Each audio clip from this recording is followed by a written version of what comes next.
Americans across the country are participating in the No Kings protests. The turnout is expected to be in the millions. Thank you for joining us for this special coverage. I'm Madison Wade. The national movement brings rallies planned in almost every state, including our own. We could possibly see a historic turnout today. This morning, we have seen protests in multiple major cities. So far, there have been rallies in D.C., New York City, and Chicago. Event organizers say the turnout today could end up making this the largest protest in modern American history. Now, this was the scene in June when some 5 million people across the U.S. took to the streets to protest the Trump administration. There were more than 2,000 protests around the country. An estimated 5 million demonstrators turned out nationwide, about 70,000 here in Seattle. Let's take a live look at the event organizers are having right now. We're going to check in with them throughout our coverage.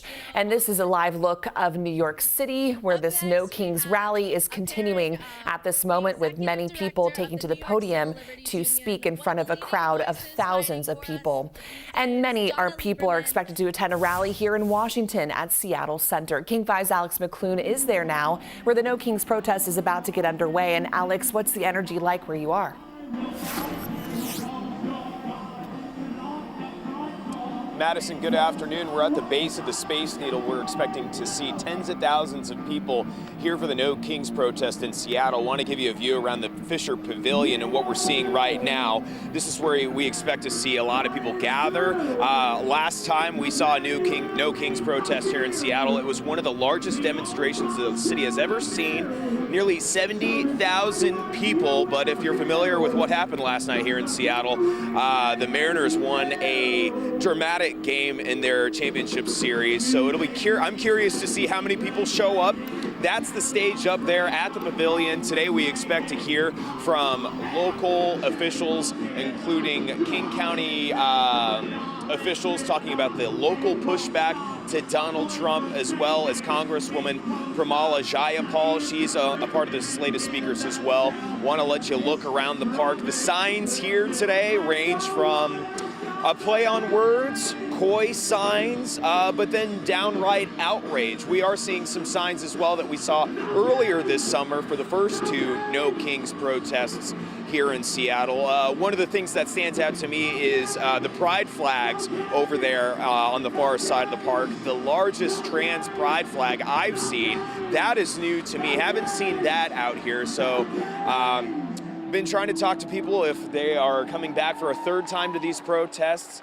Some people we've talked to so far are new to this, so obviously a growing movement, the No Kings protest here in Seattle, Madison. The rally starts at noon, and then we will march through downtown Seattle. I'm told security has been increased compared to the last time around over the summer when we had a No Kings protest. So obviously with the more protests we've seen here, the organizers here have been increasing their work as well. All right, Alex McClune live for us at Seattle Center. We'll check back in with you shortly, especially around noon when the speakers are expected to begin.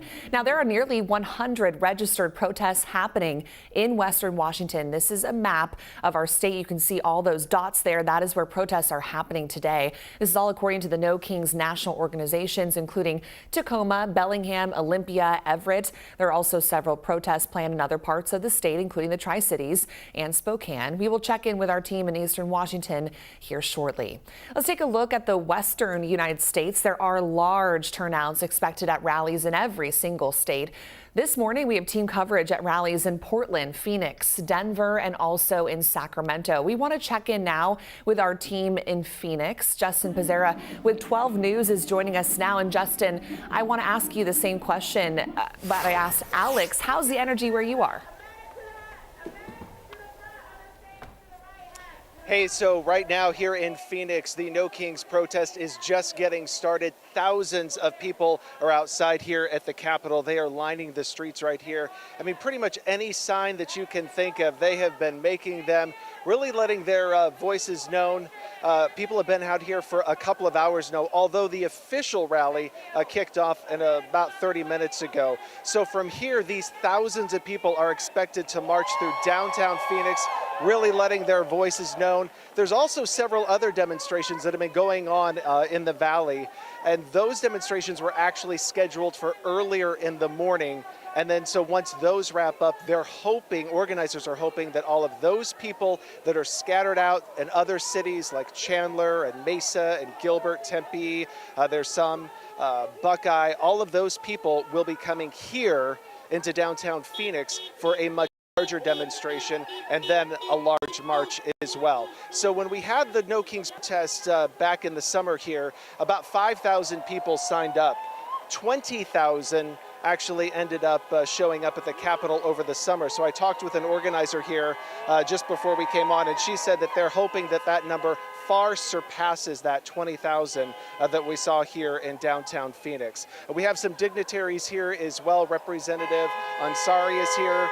She's expected to take the stage, and also Arizona Attorney General Chris Mays. I just spoke with her just a bit ago. A lot of people here are showing signs that they want Adelita Grijalva sworn in. That is one of the big things that they've been talking about here in Arizona, is that Speaker Mike Johnson has yet to sign in a new representative here in Arizona, Adelita Grijalva. So I just spoke with the Attorney General, and she says that she plans to file a lawsuit against Mike Johnson and the House of Representatives on Monday or Tuesday. She said her attorneys in her office, they have been working on that lawsuit over the weekend, so they hope to get that filed Monday or Tuesday. A lot of people here, they do have those signs. They want her sworn in immediately. But again, this rally here just started officially about 30 minutes ago, and the next 20 minutes or so, this group is expected to take the streets and then march to downtown Phoenix, make their way back here to the Capitol to finish off the rally. I'll send it to you guys back in the studio. All right, Justin Pizzera with 12 News in Phoenix. Thank you so much. We want to check in now with our team in Sacramento, California,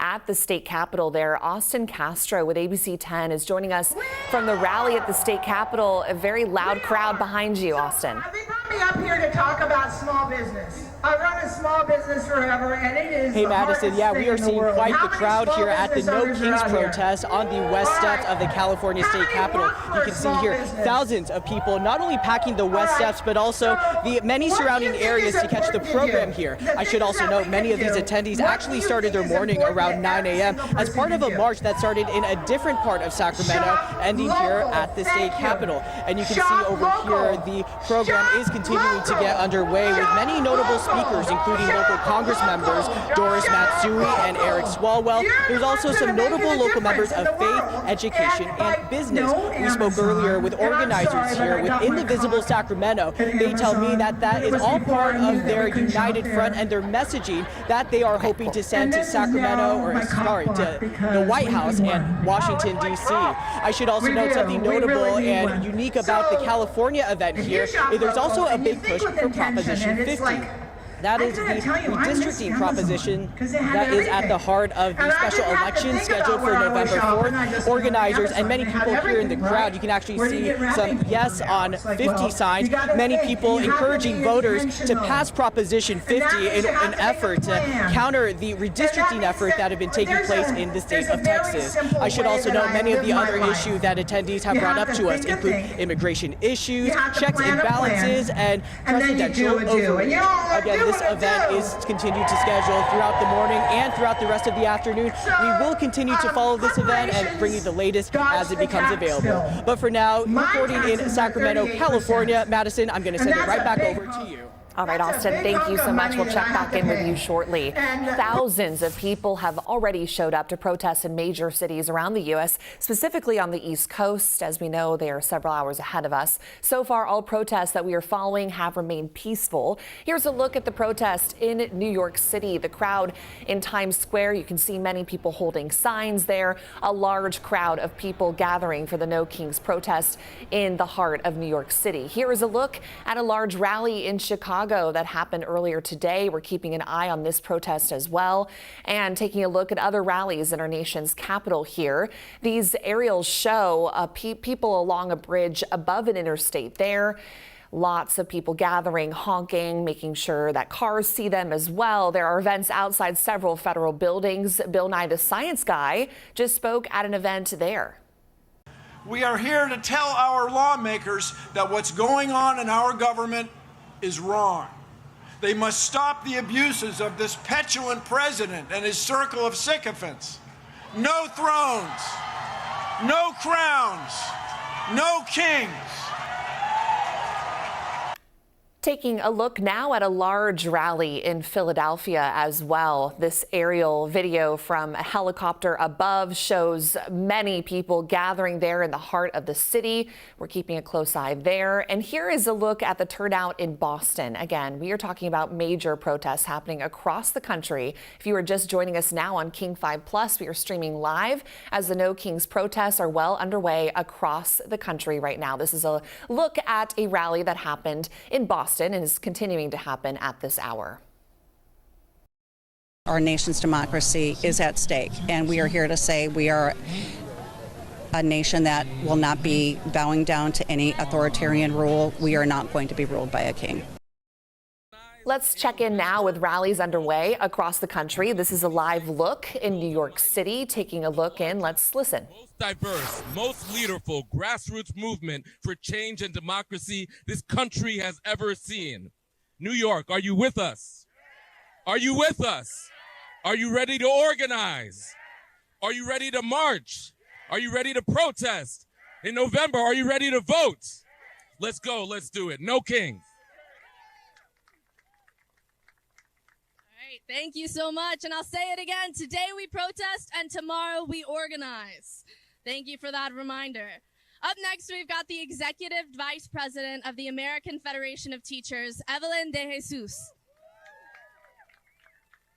Good morning. Buenos dias, New York.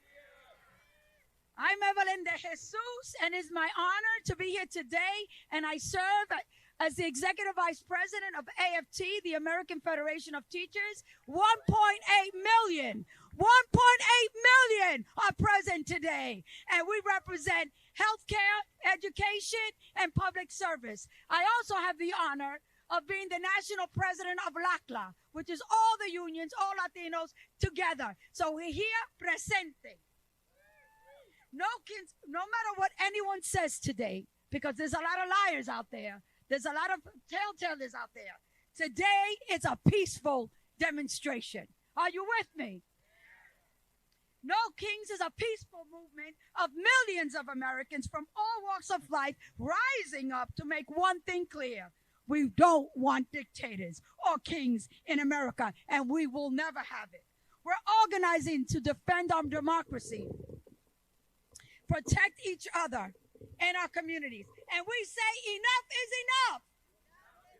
Basta ya to the Trump administration's cruel and chaotic abuse of power. Millions took the streets in June, and we're doing it today again. Millions of people are coming together. They are fed up. Prices is too high. They can't meet their bills, and people are just fed up with an authoritarian regime that's forgotten who they serve. They serve the people of America. And to stand together in the belief that America belongs to the people, not to kings, not to billionaires, and not to wannabe dictators. This movement is about ensuring the power always remains where it belongs, with us, the people. Despite the right-wing message today calling this rally a hate America's rally, today's march is peaceful. It's a peaceful day of unity and resolve in the spirit of the June 14 No Kings action, but only much larger. There is nothing more American than protests. Authoritarians always fear organized people. It is why they lie about the opposition. We are parents. We were taking a live look and listen in at the No Kings protest happening in New York right now as speakers are taking the podium, especially ahead of the election happening on November 4th. There are several governor races that are up for grabs at this point, including New Jersey, very close to New York. We want to talk about now Republican lawmakers on Capitol Hill have been speaking out against the No Kings rally leading up to today's events, including Majority House Speaker Mike Johnson. I encourage you to watch. We call it the Hate America rally that will happen Saturday. Let's see who shows up for that. I bet you see pro-Hamas supporters. I bet you see Antifa types. I bet you see the Marxists in full display, the people who don't want to stand and defend the foundational truths of this republic. And we do. And that's what we're here doing every single day. I support the right of every single American to participate in the rallies that are going to take place this week. And showing up to express dissent against an out-of-control administration, that's as American as motherhood, baseball, and apple pie. That's the First Amendment. Tens of thousands of people are expected at No Kings rallies across Western Washington today, and people planning on attending the protest say one of the key issues that they're focused on is immigration. King 5 Sharon Yu is breaking down the arguments that could soon come from both sides. Tomorrow's No Kings rally is about more than signs and marching. It's a show of force against immigration policies supporters call oppressive and a chance to show their voices matter. Every day, this bridge over I-5 bears a message. Thursday, it was No Kings, No Fools, looking ahead to Saturday's rally. I just lived nearby and noticed it was happening and had to do something. It's important that, we stand up, speak out while we still can. For some, doing this is deeply personal. The man I live with is an immigrant. He carries around his passport all the time. According to the American Immigration Council, 15.6% of Washingtonians are immigrants. An average of 1,180 people are detained at the ICE detention facility in Tacoma. Nationwide, 71.5% of current detainees have no criminal convictions. President Trump's deployment of the military to assist ICE in various ways has paralyzed the immigrant community no matter their status. That's the top line for immigrant advocacy groups like One America. To keep military control and keep us down, creating this artificial war within our country that doesn't exist. Washington GOP Chairman Jim Walsh says Trump's immigration moves are headed in the right direction. We do need to enforce proper federal immigration law. And there is no doubt in my mind that the previous White House administration failed to do that. Walsh says the Washington GOP supports legal immigration, a stance rally supporters fiercely oppose. The distinction between a legal immigrant who's here with a visa or with a green card and those who are here without a visa, without a green card. Too often in our discussion of immigration policy, people talk about migrants or immigrants as if there's no difference. Obviously, no one is illegal in the slightest, and undocumented individuals are community members. They're doing the same thing that every single person in this country is doing, which is waking up, going to work, trying to make a living. Trump has not indicated he will be sending the National Guard to Washington, but elected officials like Seattle Mayor Bruce Harrell are preparing and have signed executive orders aimed at preventing federal agents from using city property, as well as covering their faces during official business. In Seattle, Sharon Yu, King 5 News. And leading up to today's events, the No Kings coalition leaders spoke out against claims from the Trump administration who have called the protests lawless and anti-American. Organizers emphasize that it's the lawful right of the people to peacefully protest and stand up for what they believe in. There is nothing more American than saying that we don't have kings and exercising our right to peaceful protest. America doesn't have kings. That's our entire point. They are refusing to accept the fact that the American people are pissed by the millions. They are refusing to accept the fact that their actions are harming our beloved country. They are refusing to look in the mirror and accept the fact that they are destroying America. And let's call it what it is. It's a lack of accountability and denial. Now, Speaker Johnson can laugh all he wants, but blaming working people for his own government shutdown is beneath the office that he holds. The real threat to this country isn't peaceful protesters. It's politicians shutting down our government to protect billionaires and corporate greed. We have an obligation to the people in America to fight for the people in America. Just like those 249 years ago, just like those in the civil rights movement. That is our obligation. That is our moral obligation. And we are all taking that moral obligation on. Here is a look at the protests in Renton this morning. Several people gathered at this intersection in the Fairwood neighborhood. This is just one of many protests happening across our state today. We are there following this one in Renton, as well as the major protests happening at Seattle Center. Let's take a live look right now. This is an image of Seattle Center where thousands of people have gathered today for the No Kings protest. This is where people are gathering right now, and then they will continue to march throughout our city. Many of the speakers will start their speaking engagements at 12 around noon today. We have a crew there. We will bring you that live once we know more, and especially from who will be speaking today. We have a Palestinian American writer, activist, and poet who's on the docket, as well as a president of a local union, and Representative Pramila Jayapal, U.S. Congresswoman, will also speak there. We will carry this live starting at noon in just a few minutes. Washington State Representative and chair of the state Republican Party, Jim Walsh, says that he will be attending local rallies. He is encouraging everyone who chooses to protest to keep events peaceful. We're glad to see Washingtonians exercising their First Amendment right and Article 1, Section 4 of the state constitution right to peaceably assemble for the common good. This is a great exercise of constitutional free speech rights and assembly rights, as long as the assembly is peaceable. So, you'll see some people at the events around Seattle and Puget Sound area who will be focusing on no kings here in Washington. This Washington. It's not just a DC federal issue, it's also a state issue. We have some elected officials in Olympia who think of themselves in kingly terms. And we think that the message of no kings needs to be brought to both DC and Olympia.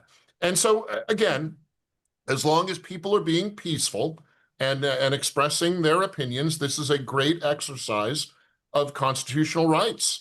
And all I would say is, given some of the not so peaceful actions we've seen in the political environment recently, I just really encourage everyone, keep it peaceful.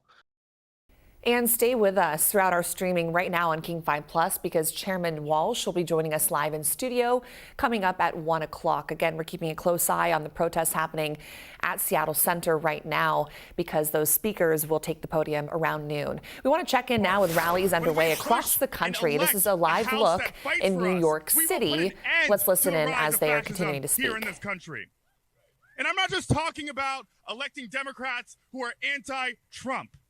I'm talking about electing Democrats who are not partners of the oligarchy. I'm talking about electing Democrats who are not tied to the same millionaires and billionaires that brought us to this very day. We need to elect people that won't only push back against Donald Trump, but will show that there's a better alternative possible.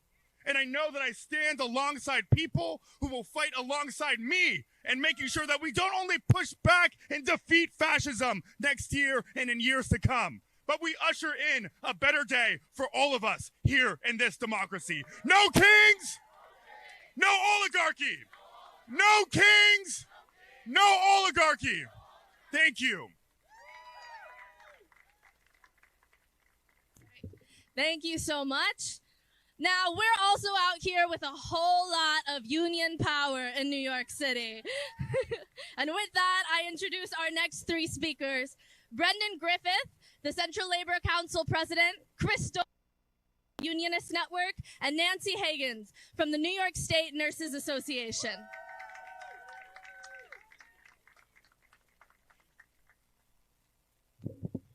Good morning, sisters, brothers, and siblings. Can you hear me?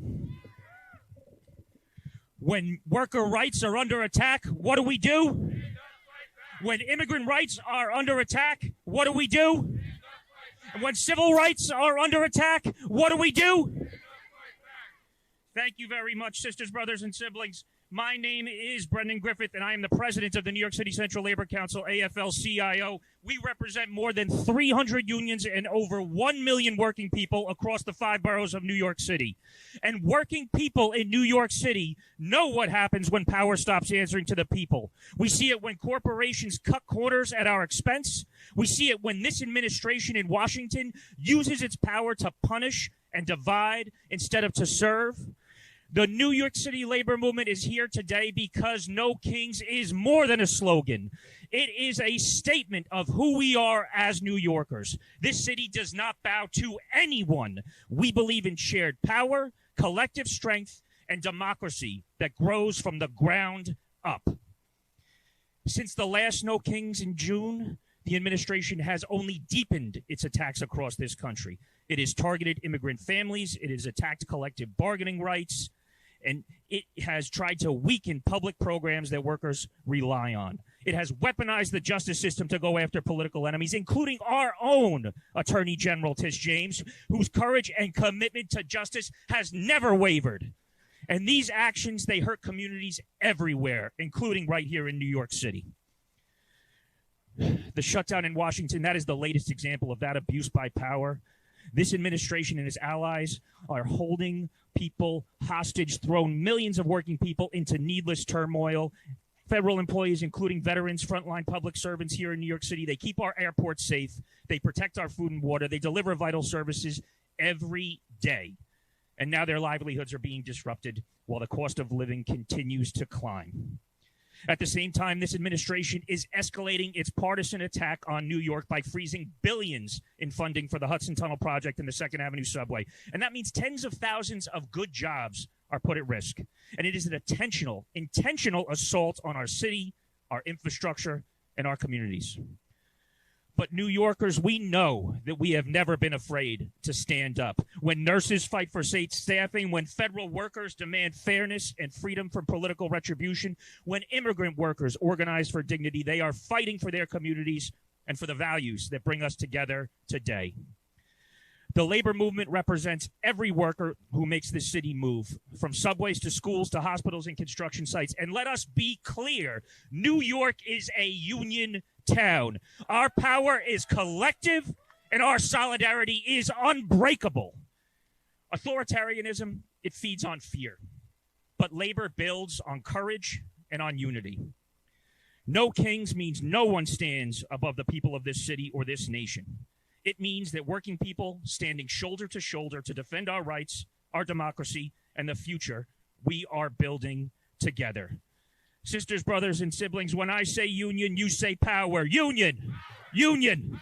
When I say immigrant, you say power. Immigrant, immigrant. And when I say people, you say power. People, people, people, people. Thank you very much.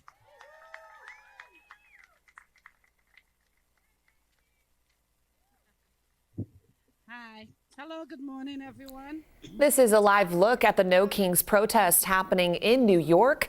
They have many races on the docket for the November 4th election, including mayor of New York.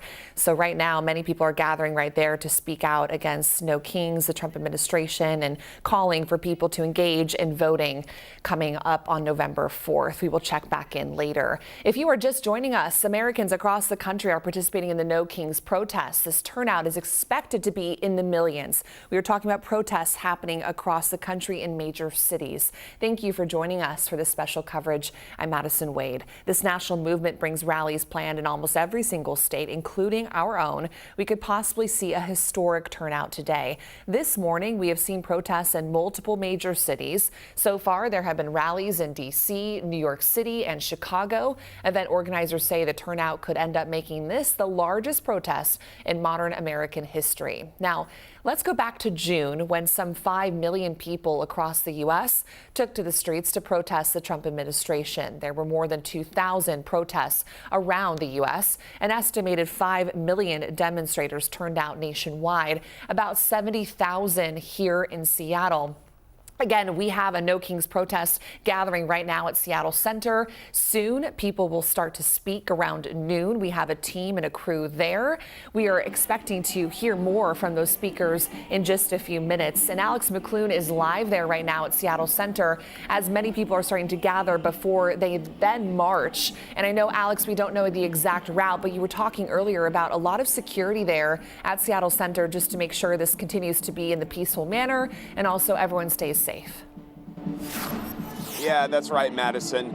The checkpoints we noticed were more substantial than the last No Kings protest. Also a different venue. We're at the Space Needle this time. Last time, if you remember, we were in the Capitol Hill neighborhood. A prominent LGBTQ park was where we were set up. Here at the Space Needle, we are seeing this rally grow by the thousands over the course of the last half hour. The stage behind me here is where we expect to see the speakers take the stage at any moment here at noon. This rally encompasses a range of speakers, starting with the union from Washington State, as well as local leaders at the county and the federal level.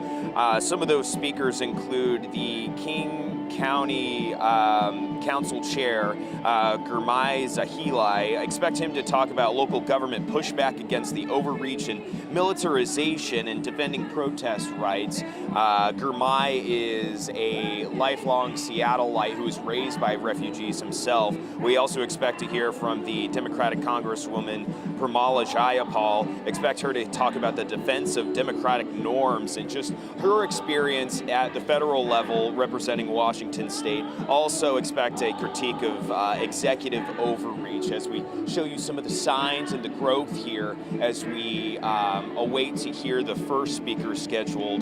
The One America of Washington State, a policy and advocacy lead, will be speaking, and they'll be speaking about immigrant and refugee rights here at the Space Needle. Madison, the organizers obviously driving the message that this is a peaceful event, and it was successful in the summer. No incidents, according to Seattle police. One of the largest demonstrations that the city has ever seen. They're looking to replicate that here today. And Alex, I know you've been talking to a lot of people who are there at the protest. Do they feel like when they last gathered in June that their voices and what they did at the No Kings protest has made a difference? What's different this time around is what we saw just a couple weeks ago in Portland. Trump's militarization there and the threats and the expectations that what we saw there could carry north here into Seattle. That's what's on people's minds as we start to hear this rally get underway, Madison. All right, our Alex McClune is live there at Seattle Center. We will listen in here shortly as many speakers are taking to the podium today, starting right now, and then they will continue to march from Seattle Center to downtown Seattle. Again, we'll continue to follow this very closely. There are nearly 100 registered protests happening in Western Washington. That is according to the No Kings national organizations, including Tacoma, Bellingham, Olympia, Everett. There are also several protests planned in other parts of the state, including the Tri-Cities and Spokane. This is a map of our state right here. You can see all of those dots on the map are where protests are happening today, and this is according to the No Kings organization. We do want to listen in now to the Washington main protest that's happening at Seattle Center. We were just there live with Alex McClune. Speakers are starting to take to the podium right now. Let's listen in. Again, our camera is focusing in right now, so apologies if it's a little shaky at the moment, but we're trying to bring you these speakers live right now. Let's listen in. Time we were here in June, the National Guard got deployed to LA, and now it's been deployed to 4 other cities. What the hell is going on?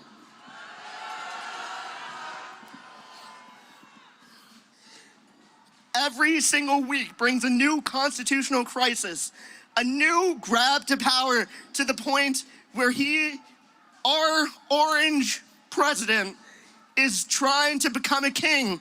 But we don't want kings in the U.S., do we? We are not an authoritarian regime. We are a democracy first and foremost.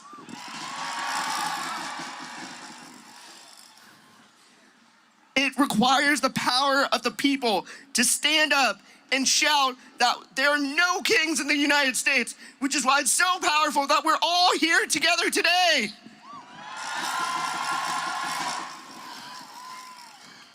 I gotta be honest, I am so touched and energized by the fact that every single day we are still speaking out, we are still organizing, we are still coming together to make our voice known in the street and push back against this Trump administration. A little background about me. I started organizing when I was 12 years old, and I haven't stopped since. It's been 18 goddamn years. I'm about to turn 30. I don't like that, but every single day has the ability to be better than every single. Trying to think of how I'm going to phrase this actually. Every single day, it seems like we're starting to slip deeper and deeper into fascism, into an authoritarian regime that we may not be able to get out of. But the moment we stop working towards a better tomorrow is the moment that we give into our hopelessness. And we are obviously not doing that. We are coming together today to fight back. And I'm so proud of Seattle. Seattle won't stop organizing. It will never stop organizing because we won't let the US become a monarchy.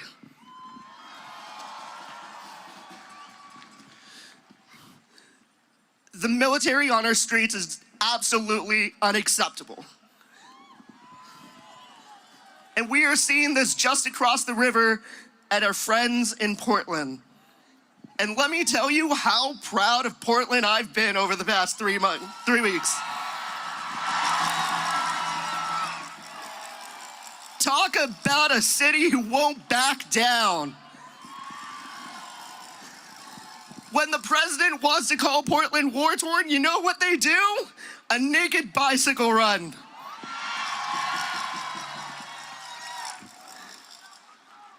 Trump doesn't know what to do with that. Exactly. Which, by the way, I just love how many unique, amazing costumes there are in the crowd right now. I really wish y'all could see the view that I have, the glory of all of the different signs, all of the different costumes, all the different energy, to the point where I can't actually even see where the crowd ends. And that is why I love Seattle, because we won't stop speaking out against this administration. We won't let them use the military to quiet us down.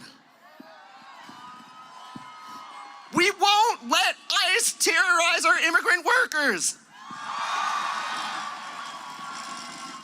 We won't let them cut health care for tax cuts.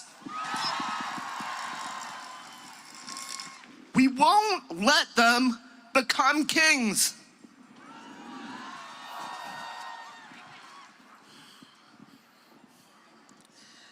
It has been tough every week for the last 9 months, especially working in an immigrant rights organization. We've seen our communities torn apart left and right just for living their lives and doing nothing wrong. Trump says he's going after the worst of the worst. He's not. He's going after, okay then. He is going after our community members, our friends, our loved ones and families, and tearing them apart. ICE is destroying communities left and right, and I really, really hate ICE. How about you, Seattle? I can't hear you. How do you feel about ICE? I see the abolish ICE now sign out there in the corner. Hell yeah!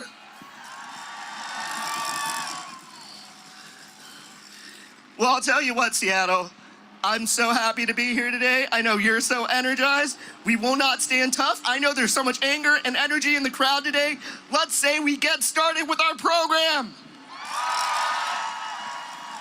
Let's get ready to fight back and together say no kings today and fight back against Trump together. Our first part of the program will be from Willard Bill Jr. from the Muckleshoot tribe, who will be providing a tribal opening protocol accompanied by other members of the Black River Canoe family.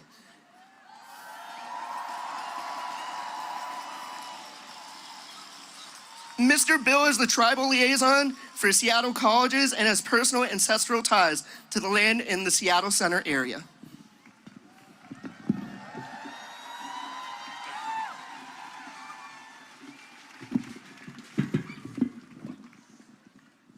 Atzla Heotziaya, Willard Bill Jr. Titsta Muckleshoot Opshid. Thank you, MC. My name is Willard Bill Jr. I am a proud member of the Muckleshoot Indian tribe. I am a Dukopsh ancestor from this land. Many of our family members here are direct descendants of Chashiahud, the last free native that lived just down the street here. But we proudly carry that treaty title for this territory for all of Seattle. Because in 1855, our ancestors banded together with our allies from the Puyallup, Nisqually, and Yakima nations and fought the United States government and their government-sponsored militias and won that right for that little piece of land that we have out in Auburn. So we stand with our Palestinian relatives because we know what a US-sponsored genocide looks like. But it's an honor to be asked to come here to open this up in a good way. But I also stand up here with my brothers and my daughter in the American Indian movement and that warrior society. We are not gone. We are still here, and we're ready to fight with you. Because fuck ICE, fuck Trump.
Let's hear it one more time for Willard Bill Jr. and the members of the Black River Canoe family.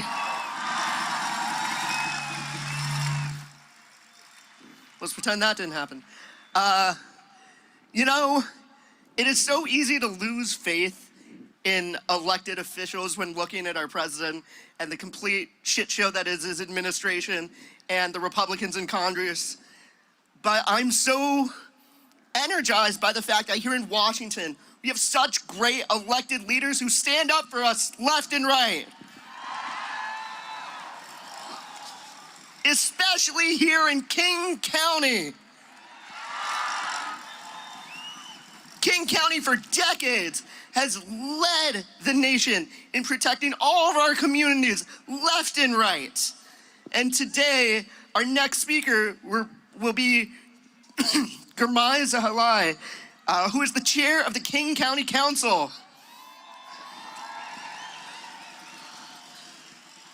He leads a regional government that serves 2.3 million residents. Raised in South Seattle after his family arrived as refugees, he's dedicated his life to public service, working to ensure that every person in King County has safety, opportunity, and belonging, no matter their background or circumstances. He lives in Tukwila with his wife, Joyce, and their baby daughter, Jazzy, who inspire his commitment to building a more just, hopeful future for all families. Give it up for Gurmai Zahalai.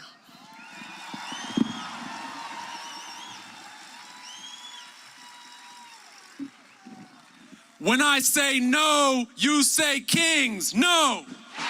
No. When I say this is what democracy looks like, you say, show me what democracy looks like. Show me what democracy looks like. Show me what democracy looks like. No. No. What's up, Seattle? My name is Gurmai Zahalai. I'm the chair of the King County Council, and I want to start off by thanking Seattle Indivisible and the whole No Kings Coalition who put on this amazing event. Give them a round of applause. Thank you so much.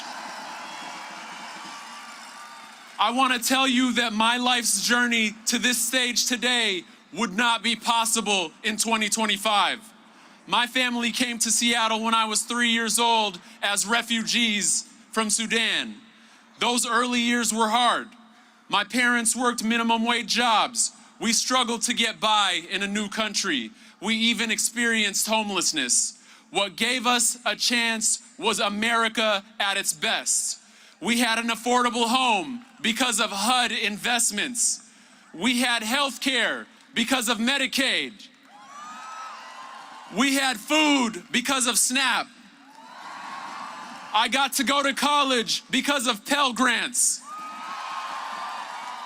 Those programs were a bridge from hardship to hope. They were the foundation under my feet that led me to this stage with you today.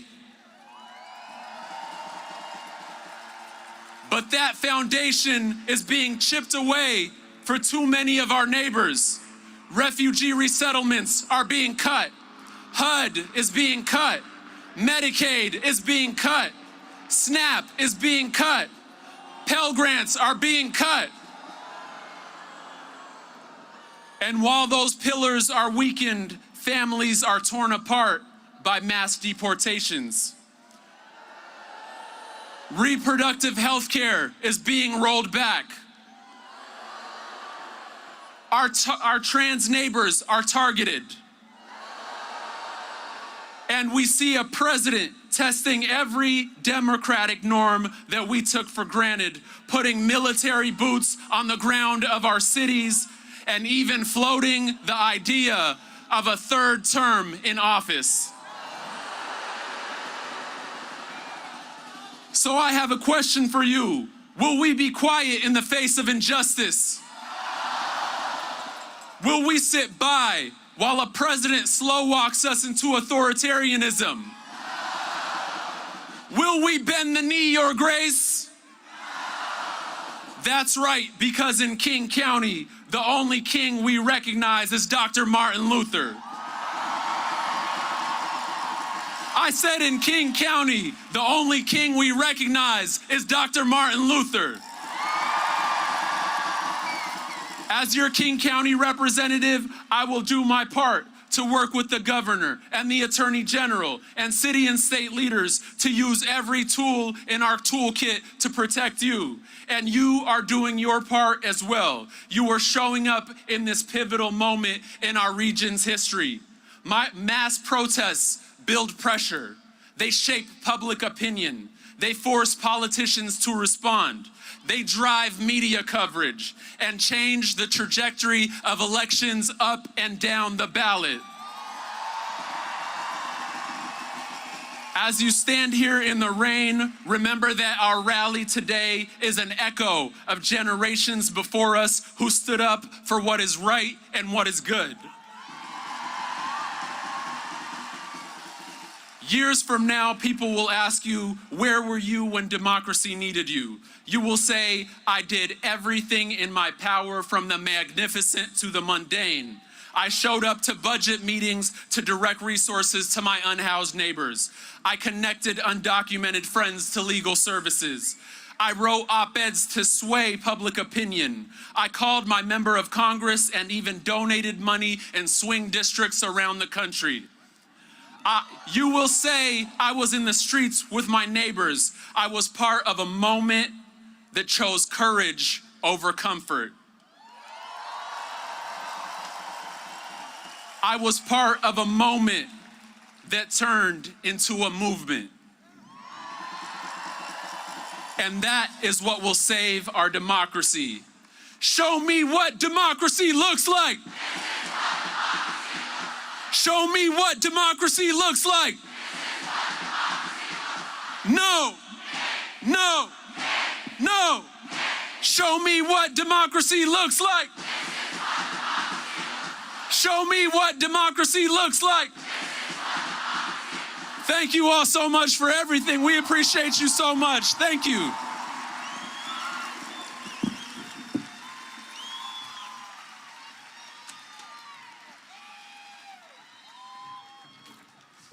Let's give it up one more time for Gurmai's ally.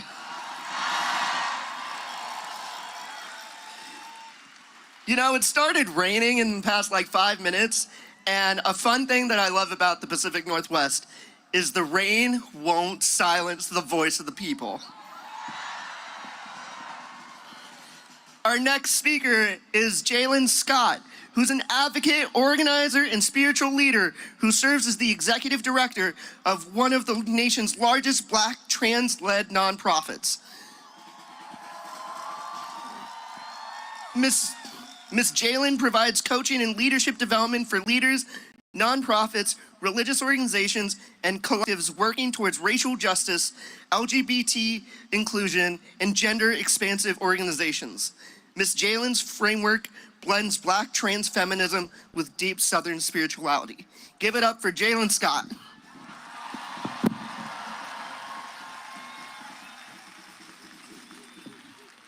Good afternoon, how y'all feeling?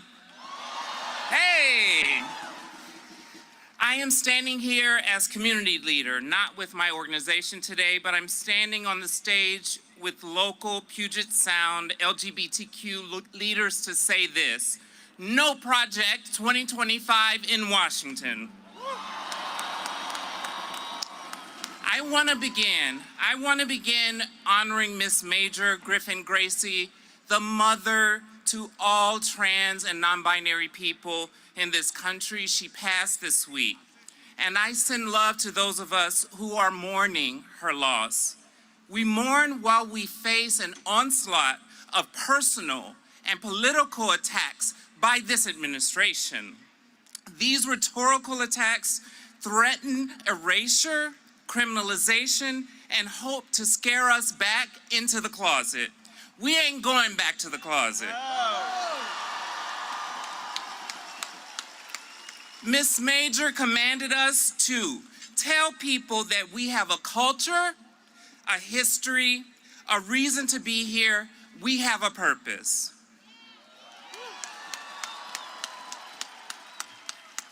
Y'all know this. This administration is following the blueprint for seeding authoritarian populist regimes, very similar to what we see and have seen in Russia, Hungary, and Bolsonaro's Brazil. Attacks on LGBT community, especially trans community, are a mark of the rise of authoritarianism. Their goal, suppress resistance to the hoarding of wealth, stripping of social services, erasure of diverse communities, and exploitation of our labor. They want us divided. A people united what? Oh, that was weak. A people united what? Can never be divided. I want to name specifically the recent attacks on our community. Attacks on providers and hospitals. We have been taking a live look and listen in at the protests happening at Seattle Center right now as many speakers are taking to the podium to begin this rally that starts around noon. At some point today, the mass amount of crowd will then continue on and also protest through the streets of Seattle. We don't know the exact route, but Seattle police will continue to update people online, especially on their X account, in terms of any possible road closures that could happen with this. We are continuing to follow and track protests happening across the country right now. We want to check in now with our team in Phoenix. Justin Pizarro is with 12 News and is joining us now, walking with the crowd in Phoenix right now. Justin, what's the latest from where you are? Good. Hey, guys. So we are in downtown Phoenix. So we started at the state capitol probably about 30 minutes ago. Thousands of people, organizers were hoping about 20,000 people were going to be showing up here. Since then, we have now taken the streets and we have been marching through downtown Phoenix. We're kind of at the start of this parade right now. I have one of the organizers here with me. Thanks for joining us. So, any idea how many people have showed up so far? I don't think we have an exact head count, but it's definitely thousands and thousands. And that's in addition to the dozens of other events across Phoenix and across Arizona today. So you guys were hoping, we've had several other protests across basically the Phoenix area, the metro area. You were hoping that they would basically get done and that they would come here. Yeah, exactly. That was the idea. At the same time, we know that there are so many events happening. All kinds of people are stepping up to organize. And so we were excited to see such a big turnout here and also to know there were events happening all over Phoenix. So what has been the message this morning? Yeah, we're here to stand up and speak out against the increasing authoritarianism and corruption of the Trump administration. And so you guys are marching through downtown Phoenix right now. What's the plan when you guys get back? Yeah, so we're going to continue marching all the way back to the state capitol. We've got a huge crowd here, a lot of energy. We're going to close it out there, but obviously the work doesn't stop here, right? Folks are... Do you think it'll be another No Kings protest? I am sure this is not going to be the last. And more importantly, folks are organizing against ICE in their neighborhoods. They're organizing in their workplaces. They're standing up through the courts. So the resistance will go on in one way or another. All right, thank you. So this is what's happening in Phoenix right now. We've had some dignitaries as well here talking. Basically every kind of sign that you can think of protesting the president. We had the Attorney General out here as well, Chris Mays. One of the things that people are really upset about is Adelita Grijalva. There's a lot of signs in this crowd right here. She's our new representative here in Arizona that is yet to be sworn in. We're like over 25 days out, and she still has not been sworn in. So a lot of these people are very upset that Speaker Mike Johnson has not sworn her in yet. So I talked to Attorney General Chris Mays, who is out here. She actually brought her daughter out here to be a part of this, and she said that she plans to sue Mike Johnson Monday or Tuesday. She said attorneys right here in Arizona are working on crafting that lawsuit. She along with the state has sued the president 27 times, and she said now she has sued Speaker Mike Johnson, or will be suing him once. So this crowd, like she just said, we're making our way back to the Capitol. That is still several blocks away from here, and they're going to finish out this rally. So we're, again, expecting 20,000 people.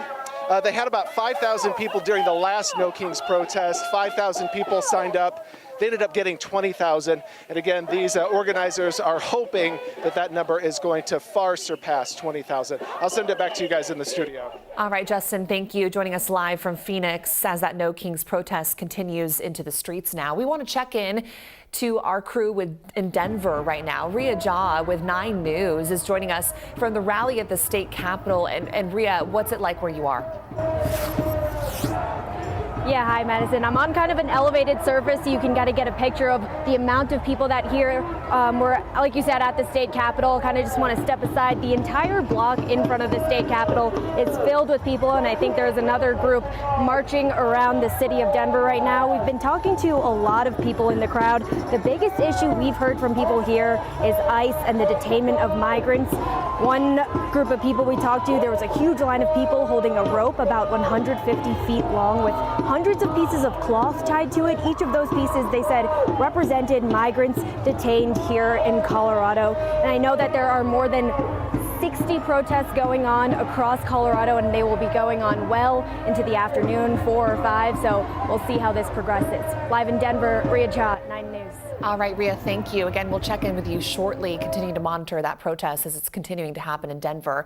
We also have a team in Sacramento, California. There are many items on the agenda for the November 4th election. Austin Castro is with ABC 10 News, our sister station in Sacramento. He is at the rally at the state capitol right now. And Austin, I know a lot of people were speaking earlier. It looks like many people are starting to maybe mobilize to then move. What's it like where you are? Hey, Madison, that's right. Yeah, the programming here at the California State Capitol has slowly wrapped up. You can see here people are making their way away from the West Steps. Something notable here in just the last few minutes right before we came on air is we've seen people with their signs, with their messaging, make their way into the surrounding streets around Sacramento and the State Capitol building. We did get to hear from many notable leaders who spoke to the thousands of attendees. That included Congress people, including Doris Matsui and Eric Swalwell. We also heard from some other notable local figures from faith, education, and business. Now, I did speak with one of the organizers here with Indivisible Sacramento. She tells me that that's all part of their strategy to help represent and send a unified message to the White House and Washington, D.C. here for the No Kings protest. And as you can see here, that protest and the people here wrapping up, but they are still making their voices heard. Now, something unique here for us here in California, as you mentioned, is that special election coming up on November 4th. That all surrounds Proposition 50. That is the redistricting proposition that is at the heart of the special election. Many of the organizers, attendees, and speakers here on stage have been encouraging people here and voters to pass the proposition, all to counter the redistricting efforts that have been going on in the state of Texas. Some of the other issues that we've heard from people here include immigration issues, some issues surrounding the National Guard, as well as presidential overreach. Now, this event has been going on since 9 a.m. We saw a march earlier, another march following the programming, but people here are making their voices heard. The energy has been quite large this morning, and we are continuing to follow this. Certainly quite an event here in Sacramento. For now, Madison, going to send it right back to you from Sacramento, California. All right, Austin, thank you. We'll check back in with you shortly. We want to go now to our King 5's Alex McClune, who is at Seattle Center now, standing by for an interview with King County Council Chair Gurmai Zahalai. Alex, thank you. Let's check in with you now about what you're hearing. I know Gurmai just spoke in front of the crowd. Yeah, Madison, just want to talk to Gurmai about his experience growing up and his perspective and what he has seen from his perch as chair of the King County Council. Joining us live, thanks for your time. King County has seen 2 other No Kings protests. What have you noticed from your position? What does this do? You mentioned public opinion. What have you noticed after those 2 prior demonstrations? Yeah, I think people are out here because authoritarianism rises in the face of silence. When people are quiet, this president is continuing to test how much he can get away with.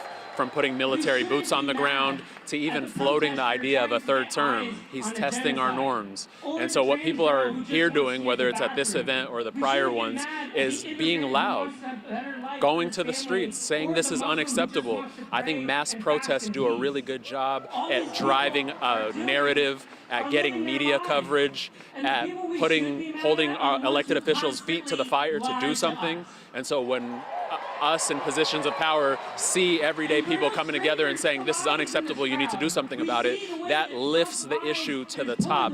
And so that's what I'm feeling right now as chair of the council. I know that's what our attorney general's feeling. I know that's what our members of Congress who are aligned with us are feeling. And so I love that our communities are doing this. You had a better perspective of the crowd. The trees were a little obstructed by. How does this crowd compare to the two previous events that you saw? Oh my goodness, I've never been on stage at a crowd like this, so I actually just spoke at it, and looking out on the audience, I got jittery. I could not see the horizon line. I couldn't see the end of the crowd. I've heard that there are up to 100,000 people out and about in the different parts of our region right now for No Kings protests, and so this feels like the biggest one to me. I don't have the numbers behind it, but the energy out here is amazing. Well, you sounded strong up there. You talked about your experience, your family, refugees from Sudan. Talk about the pillars, the foundation that we're seeing that you feel is eroding and that we report on every day. Talk about how grants, SNAP helped you growing up. Yeah, we are all out here because we believe in the American dream. We believe that anyone who follows the rules and works hard can make it, no matter what their background or circumstances are. And that was my story growing up here. My family are refugees. We lived low income in South Seattle and in Skyway. But because of HUD investments in affordable housing, we had a roof over our head. Because of Medicaid, we had health care. Because of SNAP, we had food on the table. Because of Pell Grants, I got to go to college. And now, just one piece at a time, all of those foundational programs are being chipped away so that our most vulnerable don't have a chance. And it's degrading the American dream. And at the same time, the president is doing mass deportations and putting military boots on the ground and just taking away the things that we assumed were foundational to being an American citizen and a part of this country. Before we let you go, I want you to talk about what you're doing from your position as chair of King County Council to fight back against the overreach, the concentration of power that the president has been commanding. What are you doing from your perch? Yeah, first and foremost, we want to inform our communities what's at stake. Because when you see things like $800 billion of cuts to Medicaid, it's hard to really make sense of what that means for King County. So I've been organizing lots of panels of healthcare experts, for example, and asking them, what do these cuts mean for people here? And what they've told us is 13,000 people will lose their reproductive health care in King County if Planned Parenthood gets defunded. They told us that people accessing mental health needs from places like Western State Hospital will wait even longer, up to a year, to get health care in the midst of their mental health crisis. They told us that people in senior centers who require Medicaid for their medical equipment are not going to have it. The CEO of Harborview told us these cuts will mean emergency rooms overflowing and people being treated in hallways. This is the dire state that we're in. And so what our council has been doing is, first of all, trying everything we can to backfill these cuts through new revenue options, through directing funding toward critical programmings to support reproductive health care or immigrants or whoever is under attack.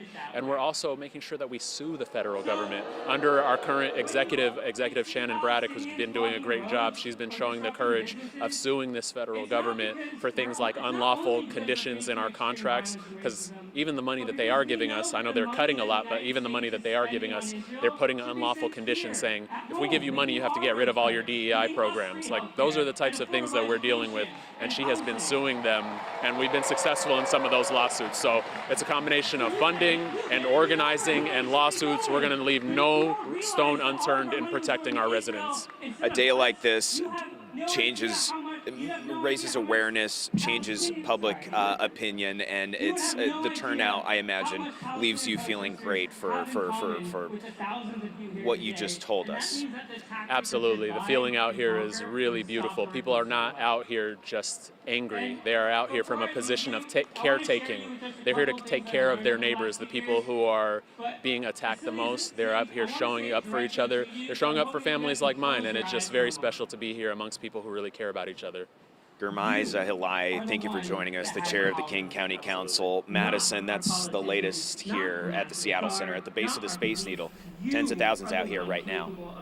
Alex, thank you. We are streaming right now live on King 5 Plus. If you are just joining us, with the No Kings protests planned across the country right now, we are seeing many crowds gathering on the East Coast earlier this morning. We know they're 3 hours ahead of us right now, and many protests happening also in Denver, in Sacramento, in Portland, in Arizona as well. So we will check in with our crews continuing throughout the evening and throughout the day. We do know that the protest that Alex McClune was at will continue to hear from speakers, and the last speaker scheduled to speak in front of the crowd is Congresswoman Pramila Jayapal. So once we have her up at the podium, we'll be sure to bring that for all of our viewers right here. Also coming up on our King 5 Plus streaming, we will be speaking with the Washington GOP chairman, Jim Walsh, about his reaction to the No Kings protests and this rhetoric and information that many of these protesters are saying is because they don't want the authoritarian with Trump and what he is doing right now. So that is what people are saying.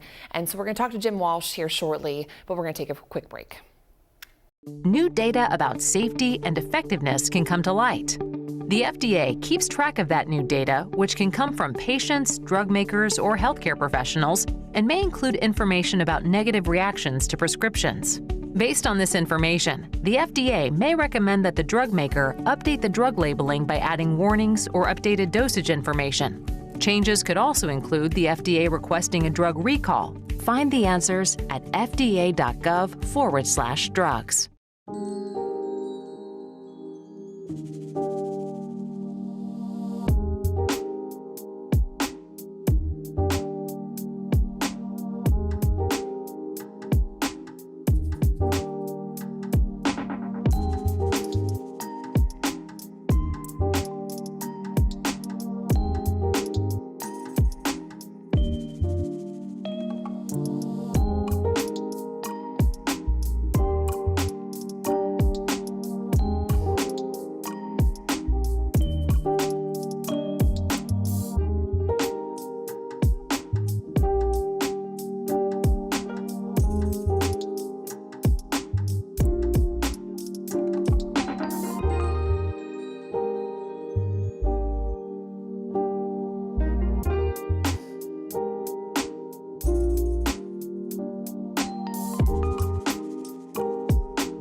We're with Liam after his 4th military move, when being new is starting to get old. We're with Tara during the holidays, when she misses home the most. We're with all service members and their families who need connection, comfort, and a home away from home. Are you with them? Learn more at uso.org today.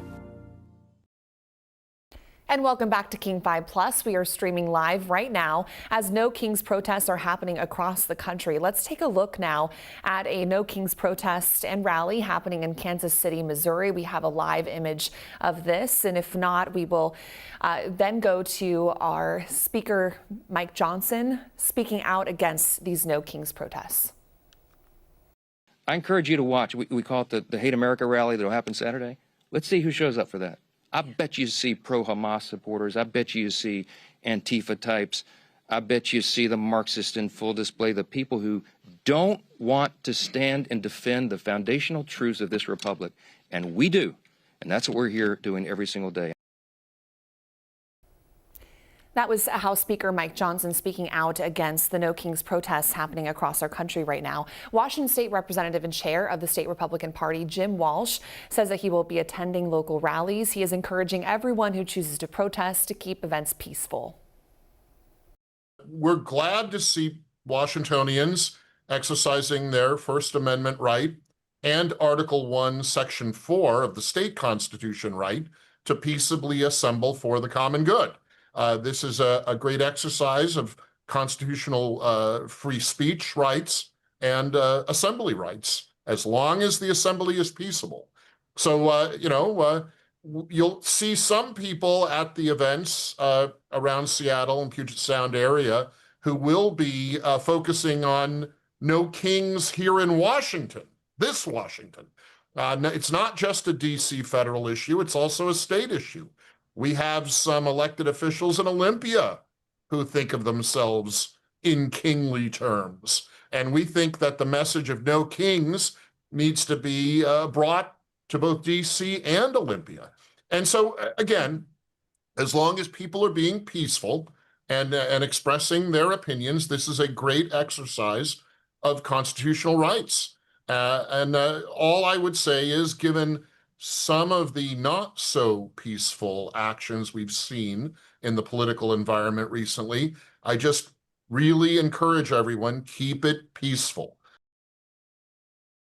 And Chairman Walsh will be joining us live in studio coming up at 1 o'clock. That's just in about 10 minutes. We want to check back in at the rally happening at Seattle Center. We're expecting to hear from Washington lawmakers, local community leaders, also including Democratic Congresswoman Japal. Let's listen in to our speaker here. Here's the reality.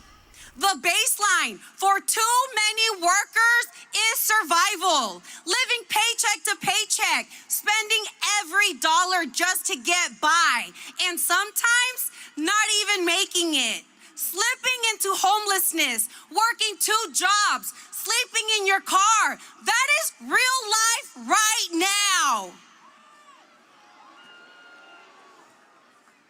I am here to tell you that union jobs change lives.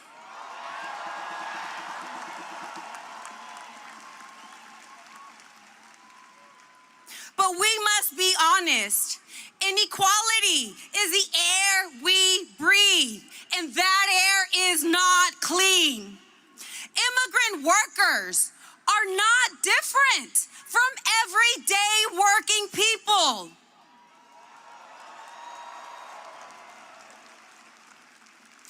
They are the same people who clean our offices, care for our loved ones, build our cities, and keep this country running.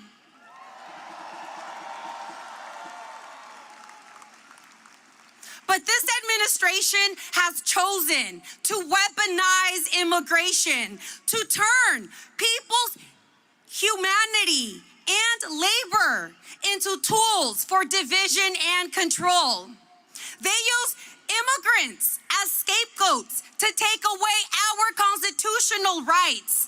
They use immigrants to justify taking away our labor rights. They use immigrants to attack our Medicare, our public schools, and the social services that are meant to help all of us.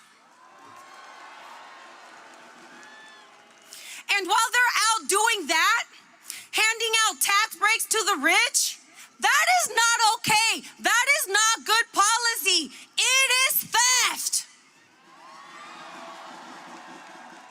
It's corruption, it's exploitation, and it's fucking abuse. Right now, the detention center in Tacoma is full of working people from Seattle, Burien, Kent, Tukwila, and so many other places here in the state.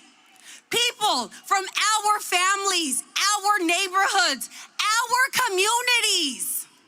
The same for-profit GEO Group facility that held my father before he was deported many years ago is now a site for family separation on a mass scale.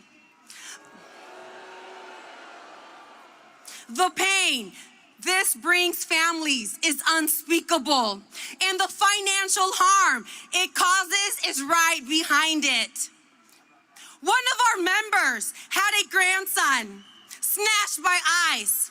It cost their family $20,000 just to prove what they already knew, that he was no criminal and that he was already on a pathway to citizenship.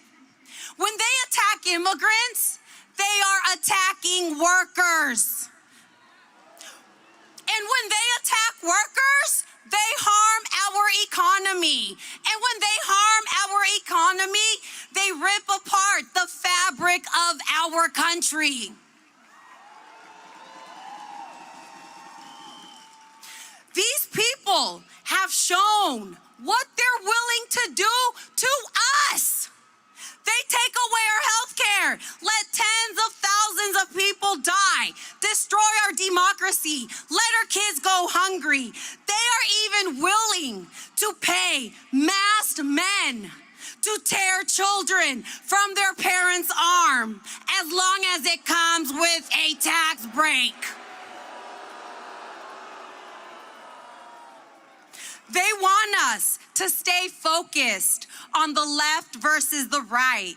But right now, this is about what's right versus what's wrong. This is about the top versus the bottom.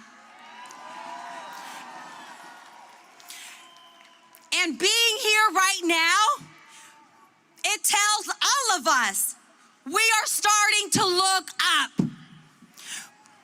We must continue to fight back against oppression by investing in worker organizations like unions.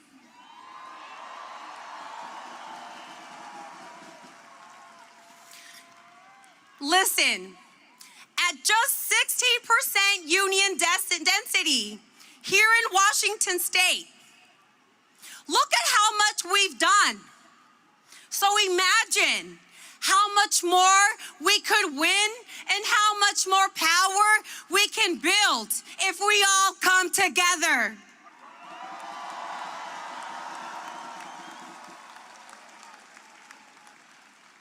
Join a union, form a union, say yes to workers, say yes to families, say yes to shared values, yes to a shared future, yes to democracy.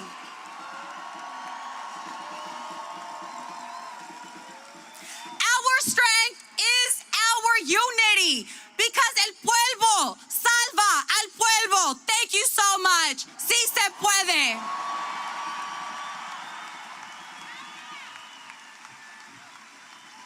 Let's hear it one more time for Xenia Javalera.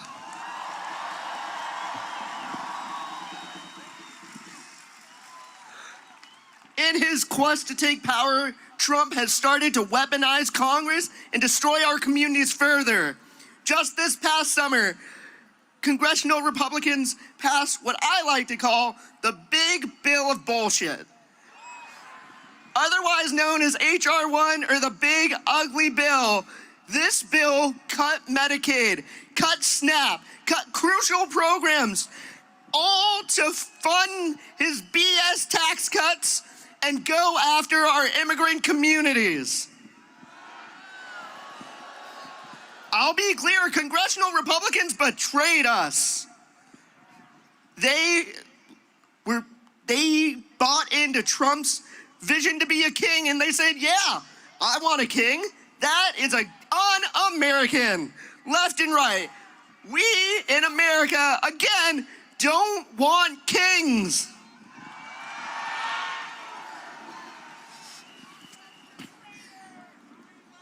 But there are so many congressional Democrats who day after day, in what I can only imagine is a shit show they have to deal with every single day, have been standing up for each and every one of us to try and fight back as best as they can, to stay with us that there will not be kings, there will not be cuts to Medicaid, there will not be cuts to SNAP. We will not go after our immigrant communities, and we shouldn't be giving tax breaks to billionaires. One of them was elected in 2016 to represent Washington's 7th Congressional District, which encompasses most of Seattle and surrounding areas. She is the first South Asian American woman elected to the U.S. House of Representatives and one of only 24 naturalized citizens currently serving in Congress.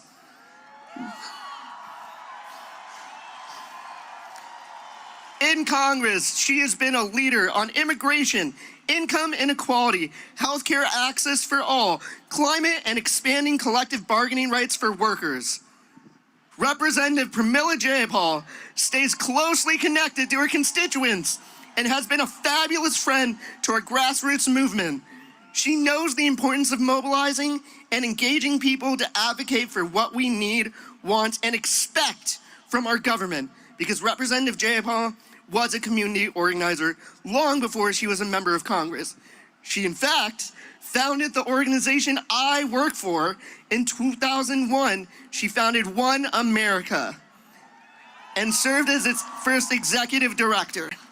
Let's give a big warm welcome to Representative Pramila Japal.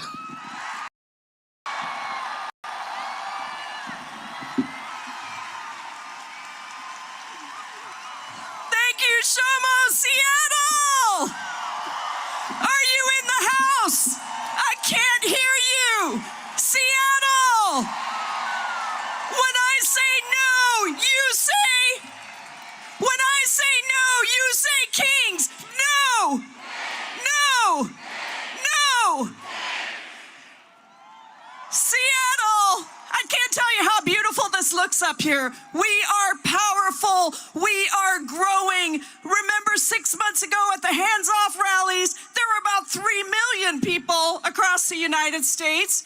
Then 4 months ago at the first No Kings rally, we had about 6 million people across the country. And today will be the largest protest in the history of this country.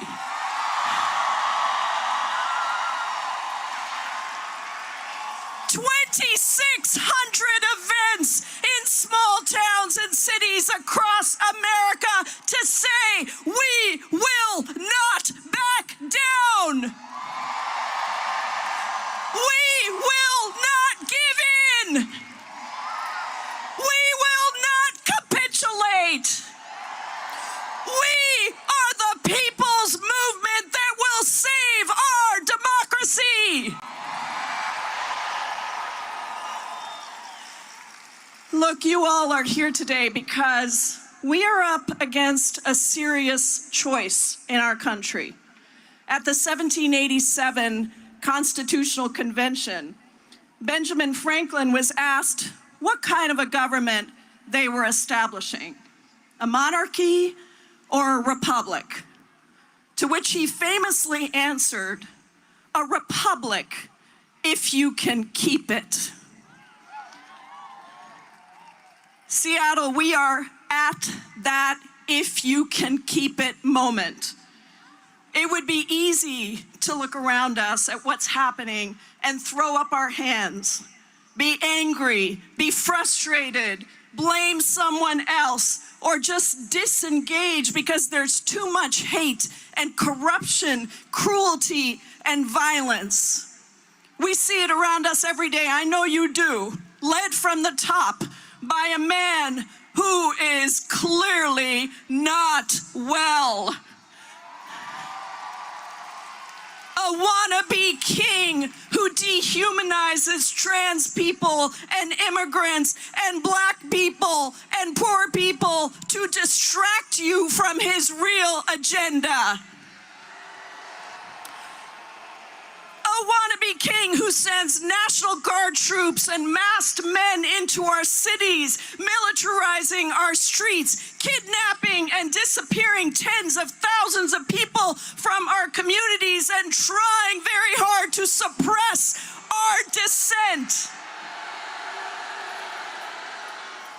A wannabe king who has politicized the entire Justice Department and uses the federal government to go after his political opponents on a revenge tour, all while he accepts luxury jets from foreign countries and makes billions on his own meme coins.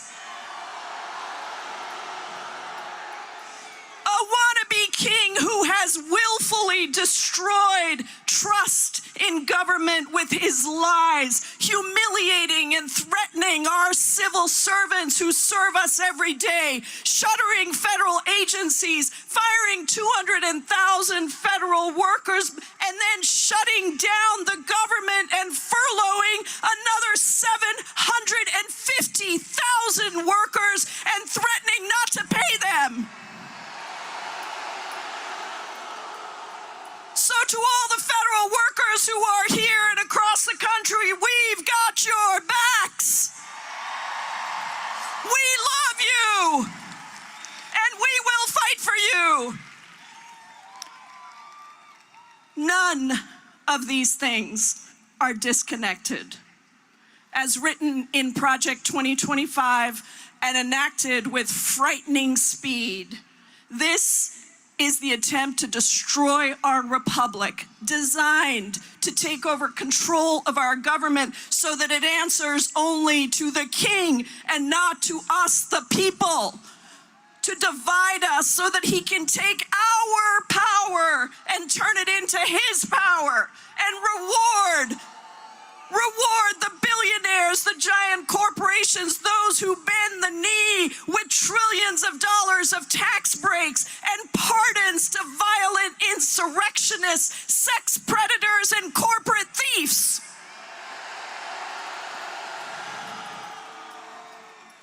Benjamin Franklin knew that this moment would come. Benjamin Franklin knew that this republic was a massive experiment. And whatever wisdom they had 300 years in the founding of this country would need updating for the moment and protection from the constant threat of wannabe kings. He knew that it would be we, the people, who would decide in every single moment of our lives what kind of a nation we are today and what kind of a nation we will be tomorrow. We together write our future. And your being here today is so beautifully inspiring. You inspire the sister next to you, who inspires the brother next to you, who inspires the sibling next to you, and you all inspire all of us. This is what a people's movement looks like. This is what keeping our republic looks like. In the violence of this moment, we are called to in the cowardice of the bully, we are called to bring the strength of the people. In the shadow of fear, we are called to bring compassion and support to those most vulnerable. In the horror of dehumanization, we are called to make real our humanity and refuse to turn against each other. And in the depths of the lies, we are called to shout from every rooftop these self-evident truths. Quote, that all people are created equal and endowed with certain unalienable rights.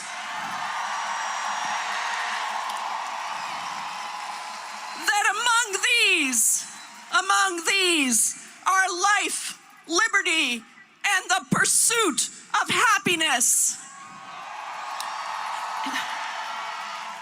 That governments derive their powers from the consent of the governed.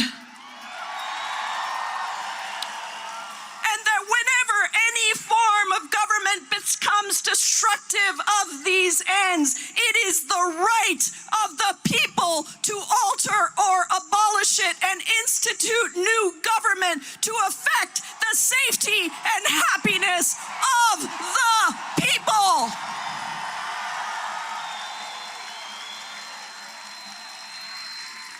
That is directly from the Declaration of Independence. And it is not just our right, it is our obligation to one another and to our democracy.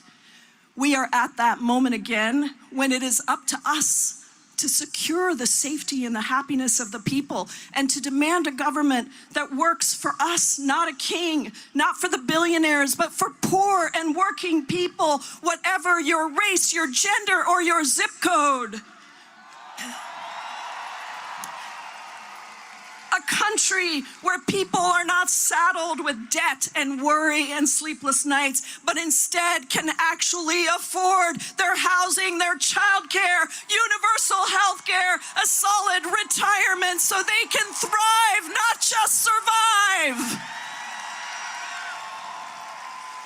Where the 99% have the majority of wealth and income instead of the 1% of the billionaires. Where we work for true peace in Gaza and around the world, not for war. Where we lift up each other instead of turning on one another. Where we glorify the selfless, not the selfish. Where there is due process, free speech, freedom to protest and assemble. You are here today because you know that this is that moment. Protests are powerful because they keep us united. They speak our deepest truths out loud and they draw us in. But the work is every day to topple the pillars of power that prop up wannabe kings, and for us to move toward nonviolent, non-cooperation, a powerful force that has been used time and time again around the world to bring down authoritarians and dictators. We have to let those who cave or those who refuse to speak and stay silent when they should speak up. I'm talking about the universities, the law firms, the corporations. We have to let them know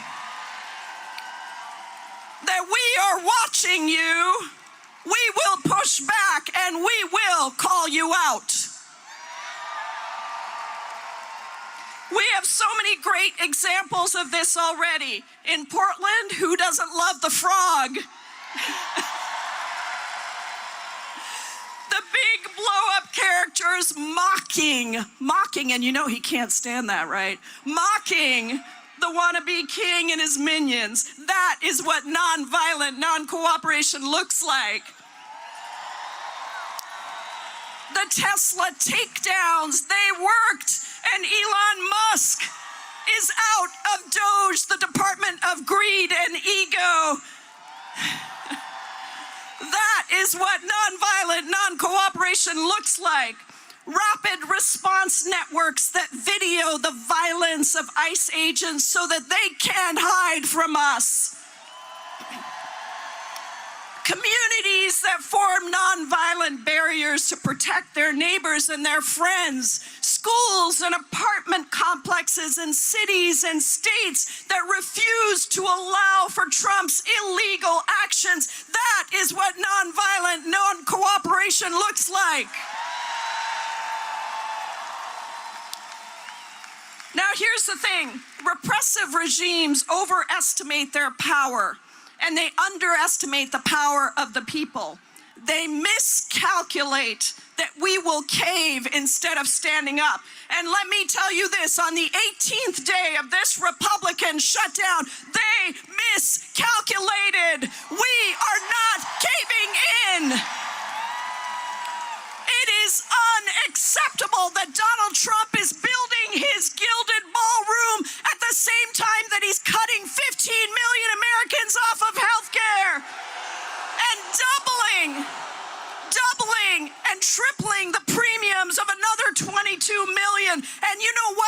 to your massive collective voices, even Republicans are with us in our demand that they cancel the outrageous cuts from their big bad betrayal bill,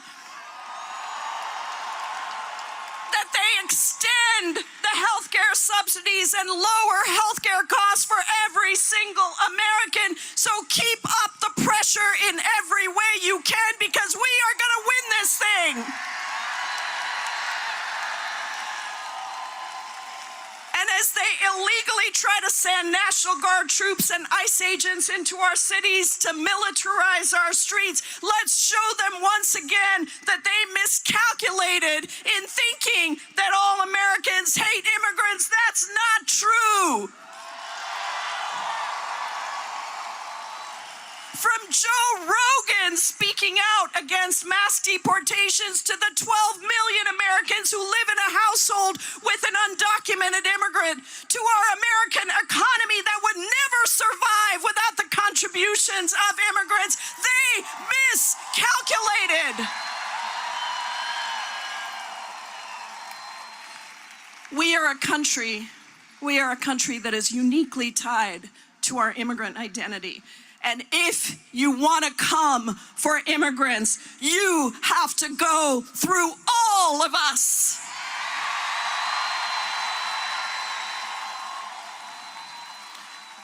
They miscalculated on all of this because they forgot the simple truth that power doesn't flow from the top down, it flows from the bottom up. So now is the moment to make their miscalculations backfire, to build that bottom-up power and grow our nonviolent resistance movement. And that is exactly why I launched my resistance lab trainings based on real research about how to effectively and nonviolently fight authoritarians and dictators, not just on our days of coordinated action and protest, but every single day in between. And now thousands and thousands of we the people in all 50 states and over half a dozen countries have participated to understand how is it that democracies crumble, and to leave with real tools, knowledge, and actions you can take to protect our democracy. So go to resistancelab.us, sign up for a virtual training. The next one is tomorrow. It's a new curriculum focused on immigration justice, and I hope I see you there.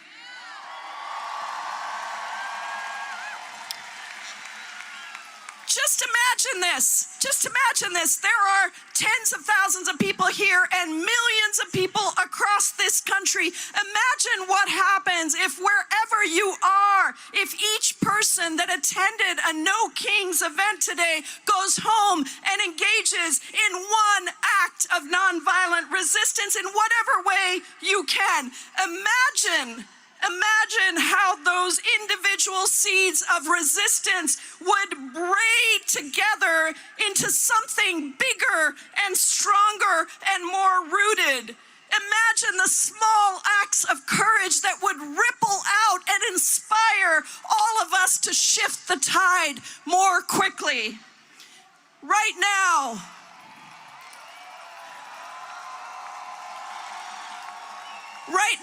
let's show the power of this movement. I want you to let us all hear what our power sounds like. And I want you to roar with me on this chant so it echoes across Seattle all the way to the White House. So say it with me. No kings. No crown. The people won't back down. No kings. No crowns. The people won't back down. No kings. No crowns. The people won't back down. Thank you, Seattle.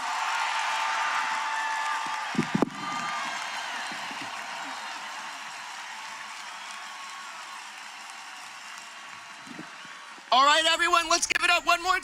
We have been listening into at Seattle Center, the No Kings protest and rally happening right now. Congresswoman Pramila Jayapal just took the stage to speak in front of a crowd of thousands of people right before they begin to march through downtown Seattle. Also, another protest from Capitol Hill will be joining them at some point today. We are keeping a close eye on this. Pramila Jayapal's speech coming at a time where we are in the government shutdown of 18 days. She spoke a lot about health care and immigration, and also the overall feeling from many of the protesters today that we have been hearing from, that they say no kings are in the U.S. Right now, we want to bring in Jim Walsh. He is the GOP chairman, joining us live to talk more about this, the No Kings Day. There's been a lot of conversation over what a lot of people in the GOP are saying, that this is a hate America rally. So what is your take on what we just heard from Pramila Jayapal right there, and also your take on today's No Kings rally? Well, a lot. Representative Japal is a character. Mm-hmm. It was good to hear her read from the Declaration of Independence, a document it sounds like she just recently discovered. That was good. She was talking about Republicans. She sounded a little bit like a Republican there. Of course, Madison, this is not our No Kings Day. Our No Kings Day is July 4th. We celebrate not having kings on the 4th of July, on Independence Day.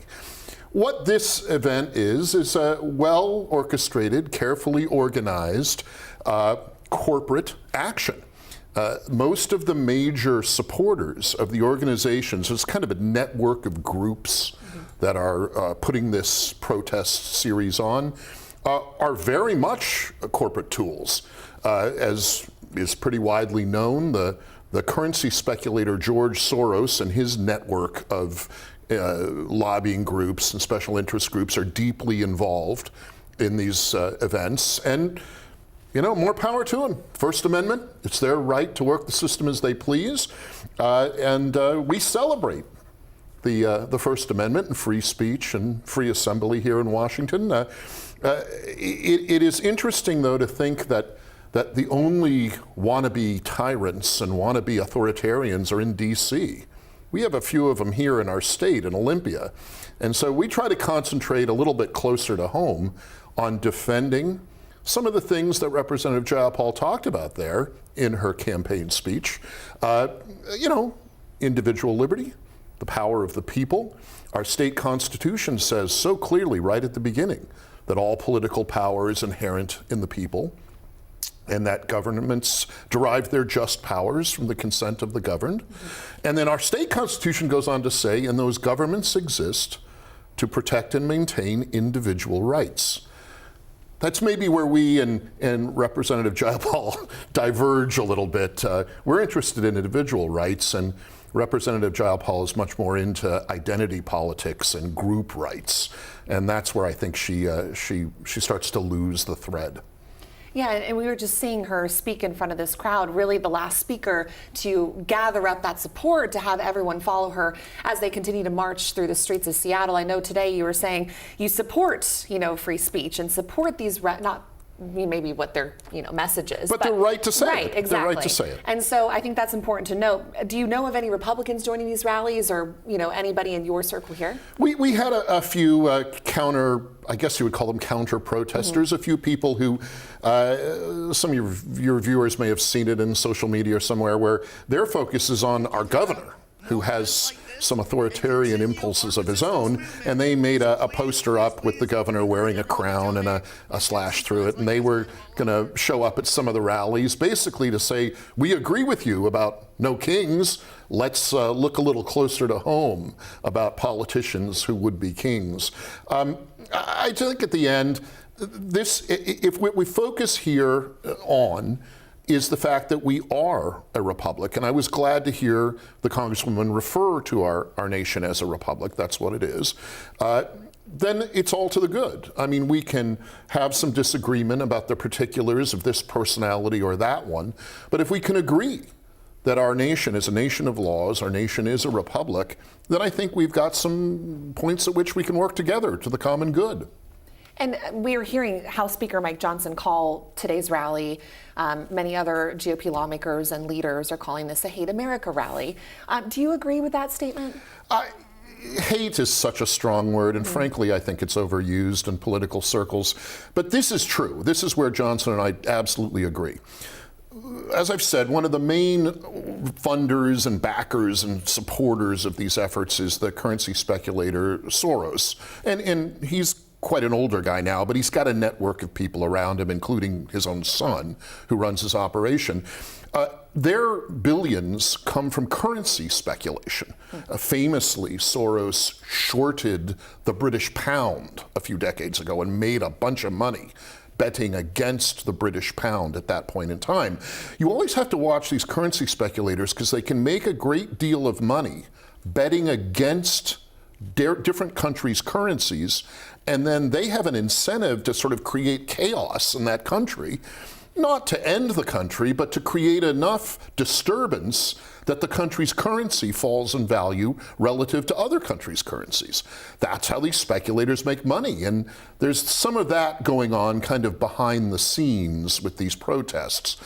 Be aware. I mean, again, it's their right to free speech and assembly. They can say what they will, but let's keep our eyes open about some of the agendas behind the speaker's podium here that are at work. So I don't know if I would call it hate, but it certainly is trying to create discord. You heard the congresswoman talk about Republican this, Republican that. I don't think issues of freedom and liberty in our republic are Republican or Democrat. There's no need to make this a partisan thing. We agree on a lot of these points. The partisanship, the rancor, that serves the purpose of those who may be making investment positions against the US dollar. So I know it sounds a little conspiratorial, but this is where the Soros organization makes a lot of its money, on these hedge fund positions, bets, investments on nations' currencies, including our own dollar. And I know we were, speaking earlier, and we also had you earlier in the show speaking on immigration and the need for, on this Democratic side to have some calm conversations over there's not going to be any militarization in Washington right now. We've seen steps from our state and city leaders to make sure that doesn't happen. What's your take right now? I just would like to revisit the conversation Sharon you had with you about immigration, and specifically what Japal was speaking about, saying that this is an authoritarian regime coming in to remove people from their families, and your take on what she was saying. Well, she also rightly referenced our country, our nation, as a nation of laws, which it is. That includes our immigration law. Now, immigration is primarily a federal government matter. The federal government is charged with both defining our immigration policy and enforcing our immigration policy. It's important that we recognize, though, that federal system of law around immigration applies here in Washington. Even though it's primarily a federal responsibility, our state apparatus, our state government, our state law enforcement must, under standard federal law and the theory of the supremacy clause in federal government and federal constitution and federal statutory law, it rules. It's the highest law of the land. And if our state tries to undermine or break federal immigration law, our state is in a bad position. And it exposes our state to civil lawsuits, to even possibly criminal lawsuits, and to some financial impacts if federal funds are held back. So we need to be smart about how we handle immigration policy here. Another point I want to make in our discussion about immigration is some people blur the distinction between legal, lawful immigration, which we all want and encourage, and illegal immigration. That is coming into this country illegally, without a visa, without a work permit, without anything, sneaking in. There's a difference, and it's critical to our discussions in our public policy, between legal immigrants to this country, which we want, and illegal aliens who sneak into this country, which we don't want. And Representative Japal and Governor Ferguson and our State Attorney General, Mr. Brown, confuse and conflate the distinction between lawful legal immigration and illegal immigration. Our federal law is clear on this, and illegal aliens are here. They've broken the law to come into this country and are rightly deported, if they can be apprehended, and sent back to wherever they came from. That's enforcing our righteous law and a good thing. Some of the rhetoric here is, well, we're going to disregard that law. That's not a good idea. We need to follow our republic's laws. Yeah, thank you for expanding on that. We had an interview with Jim Walsh in our immigration story, so if you would like to look more into that, just go to our website, king5.com. One more question to wrap up our conversation here. Just kind of overall looking at the rallies happening across the country right now, what would the GOP's response, specifically here in Washington, be to the criticisms of, the fabric of the No Kings rally, which is, no authoritarian leader, no leadership that's a king? What would the response be for those criticisms, and how do you, re-emphasize this balance of power? Well, there's definitely a sort of element of sore loserness to some of these protests. The current president, Mr. Trump, was properly, legitimately elected president by a majority of the voters in the country by a fairly wide margin at the last election. Now, you can dislike Trump if you want, but to call him a king is simply not accurate. Now, does he do some things you don't agree with? That's fine. And we even heard in the representative's speech, she was hedging away a little bit from the king's rhetoric and talking more about specific things he did she doesn't like, but that's a different conversation. And we don't have kings in this country. We haven't since 1776. A lot of the current sort of heartburn that's going on back in DC, especially around this shutdown, the federal government shutdown, has more to do with the legislative branch of government. That is the Congress, and particularly the US Senate back in DC, fighting over the continuing resolution, the spending bill. And it has less to do with the executive branch. The president is, kind of a player in it, but the main point of discord around this continuing resolution is particularly in the US Senate. That's where the real problem or bottleneck is occurring. So to blame this on the executive is just not right. I mean, that doesn't understand civics. It's a legislative issue. And I've got to say before we end, the federal government hasn't passed a proper budget in 20 years. Out of DC, we've been using these temporary Band-Aid agreements, continuing resolutions they're called, spending bills that aren't proper budgets. And I think a lot of the shutdown agitation has to do with the fact that DC isn't negotiating and voting in proper budgets. If they get back to doing that the right way, I think we'll not see as much of this continuing resolution shutdown drama. So I would encourage everyone back in DC, including Representative Japal and our US senators from this state, stop it with the Band-Aid spending plans. Let's negotiate a proper budget which is less susceptible to the shutdowns. Yeah, something that sticks. Thank you so much, Chairman Jim Walsh, for joining us live on King 5 Plus as we continue to stream the No Kings rallies happening across our country. Stay with us. Our team coverage from these protests will begin right after this short break.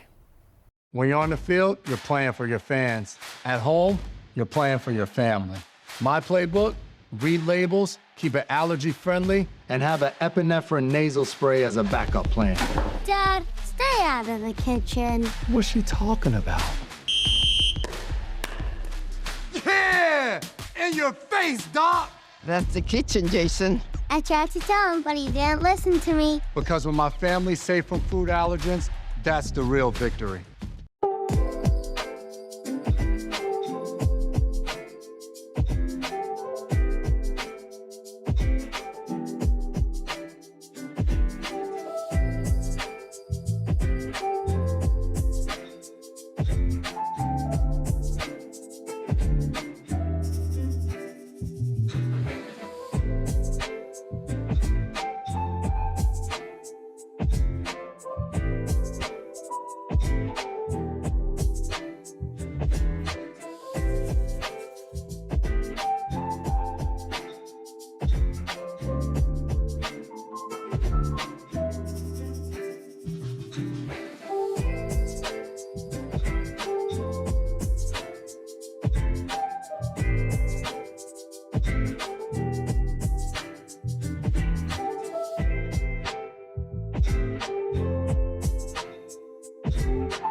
New data about safety and effectiveness can come to light.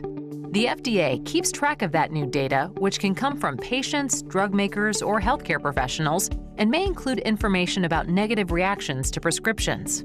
Based on this information, the FDA may recommend that the drug maker update the drug labeling by adding warnings or updated dosage information. Changes could also include the FDA requesting a drug recall. Find the answers at fda.gov/drugs.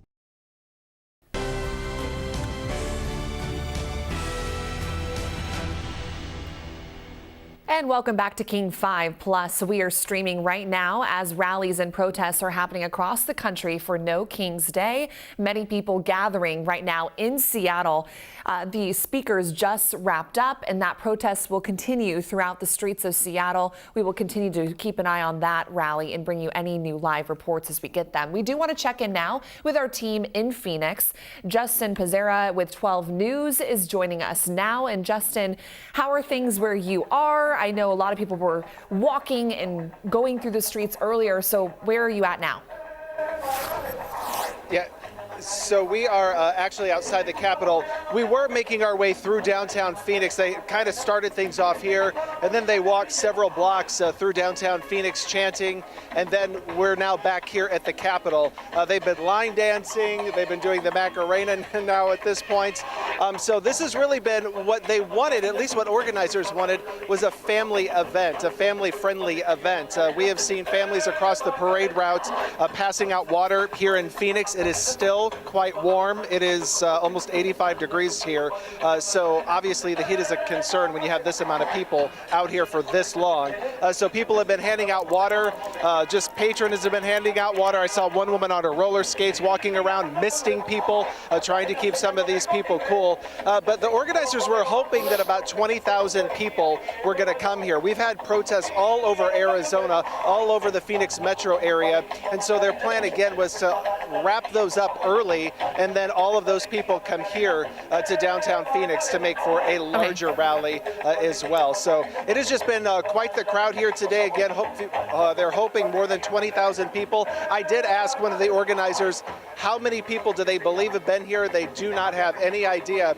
But what's interesting as well is they said that there's probably going to be a third No Kings protest as long as they say things are going as the way they are right now. So this is what it looks like though in Phoenix as things start to wrap things up.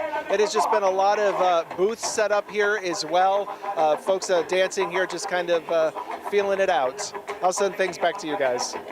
Justin, live for us in Phoenix right now with our sister station 12 News. We'll continue to check in with you throughout the day. It looks like things are wrapping up, though, in Phoenix. We do want to check in now with the No Kings rally and protests happening in Atlanta. Let's listen in right now to the speaker. So on the count of three, I want y'all to say, "Happy Homecoming, Senator," okay? 1, 2, 3. Happy Homecoming, Senator. Perfect. Y'all love that speech? That was amazing. That's why he's your U.S. Senator. That's exactly why. Next up, we have a very important organization, Jamel Hill with Georgia People's Campaign, Georgia's Poor People's Campaign. She's going to come up and tell you about the amazing work that they do. So give it up. Let me hear the crowd. Bringing up Jamel right here. I hear it. So in the Poor People's Campaign, we have a saying, it's forward together, not one step back. So I need you all to help me so that they can hear us from here, across the oceans, to Chicago, and all the way back round around. Forward together, not one step back. Forward together, not one step back. I can't hear. Forward together, not one step back. Forward together. Not one step back. We are here, we are united, and we are one. And my people, I'm here to ask you to wake up.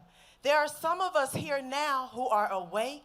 We are in the fight. We are on the front lines, and we are ready. Because this problem will not fix itself, and we need all hands on deck. We are standing on the edge of a radical rebirth of democracy. And the revolution won't wait. And the resolution, beloved, may be more than we are willing to give if we wait too late. But give we must, because freedom costs more than comfort. It costs commitment. It costs courage. It costs waking up when we'd rather be asleep. So no thrones, no crowns, and no kings. No more chains, and we won't be silent anymore. Wake up. We need more of you to take off your bonnet, put down your remote, step out of your slippers, out of your house coats, out of your excuses. The ones who aren't here, because the ones who are here, you stepped up and you showed up today. But we need the rest of you. Don't wait until it's your children being dragged out of bed at 1 a.m. in the morning. You just heard Senator Warnock talk about it. This is not a game. This is not something make-believe. They are dropping into cities, major cities across the United States of America. We've been listening in to the No Kings rally and protests happening in Atlanta right now. We have protests happening across our country right now, including teams in Seattle and in Spokane, also in Denver and in Phoenix. We do want to check in with our King 5's Alex McClune, who is joining the rally and protests happening in Seattle. He is now right there with the group that's been marching through the streets of Seattle right now. We are unaware of exactly where they are. They just left the Seattle Center at this point. So we want to get to King 5's Alex McClune if he is with us. We may have a little bit of technical difficulties at the moment. So we will go to him shortly once we get that signal back up. This often happens, especially with a large group of people who are gathering all in one place. The signal may not work. So we'll get to Alex here very shortly. We do want to go to our crew who is in Spokane right now. Christian is joining us from Creme 2 News. Christian, how's the rally and protest where you are?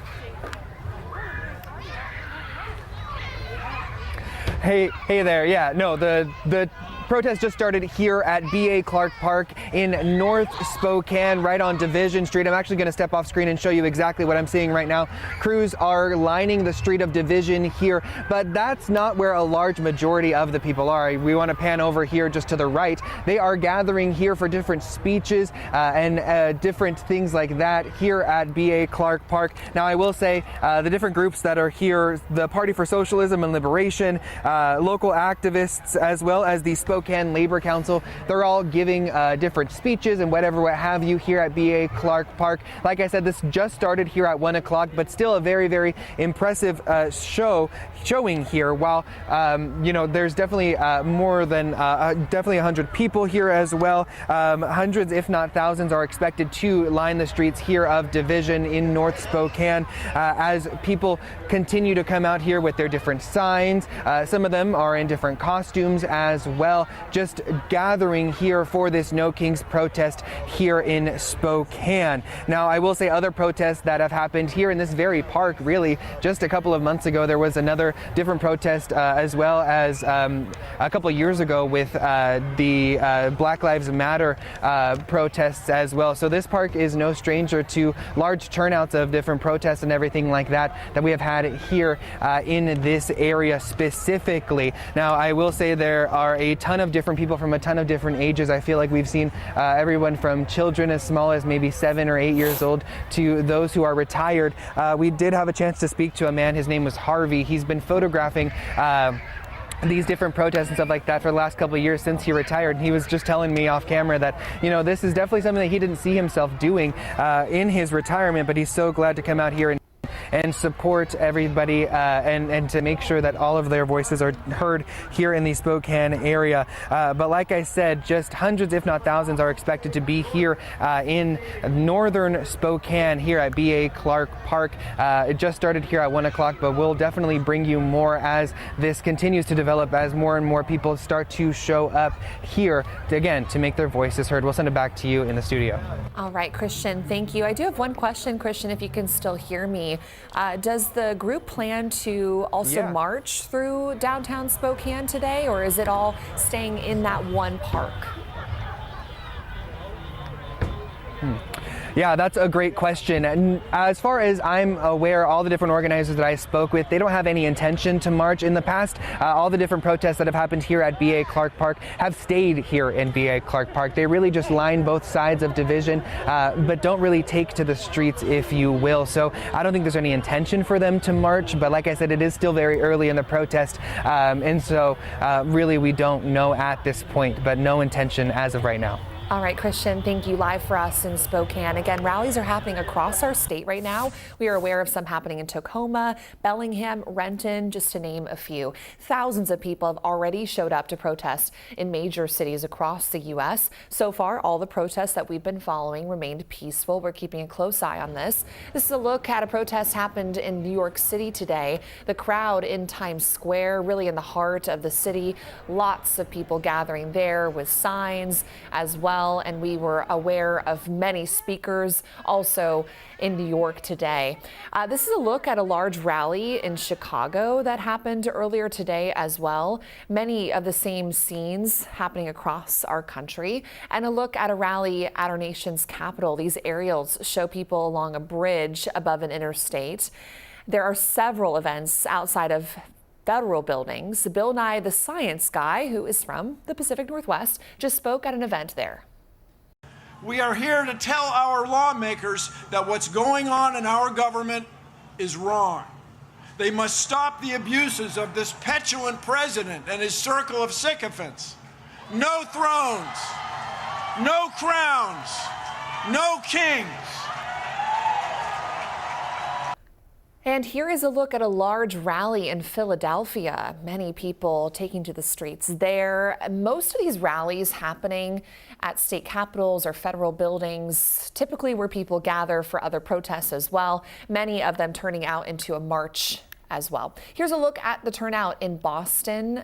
We have been keeping a close eye on rallies and protests happening across the country. Many of these rallies are still underway at this hour. We were just looking at some live pictures from Atlanta, where many speakers were still in front of the crowd, speaking and engaging, getting the crowd rallied up about the No Kings protests today. Tens of thousands of people are expected at the rallies across Western Washington. People planning to attend say that one of the key issues that they're focused on is immigration. King 5 Share News breaking down the arguments that are coming forward today. Tomorrow's No Kings rally is about more than signs and marching. It's a show of force against immigration policy supporters call oppressive and a chance to show their voices matter. Every day, this bridge over I-5 bears a message.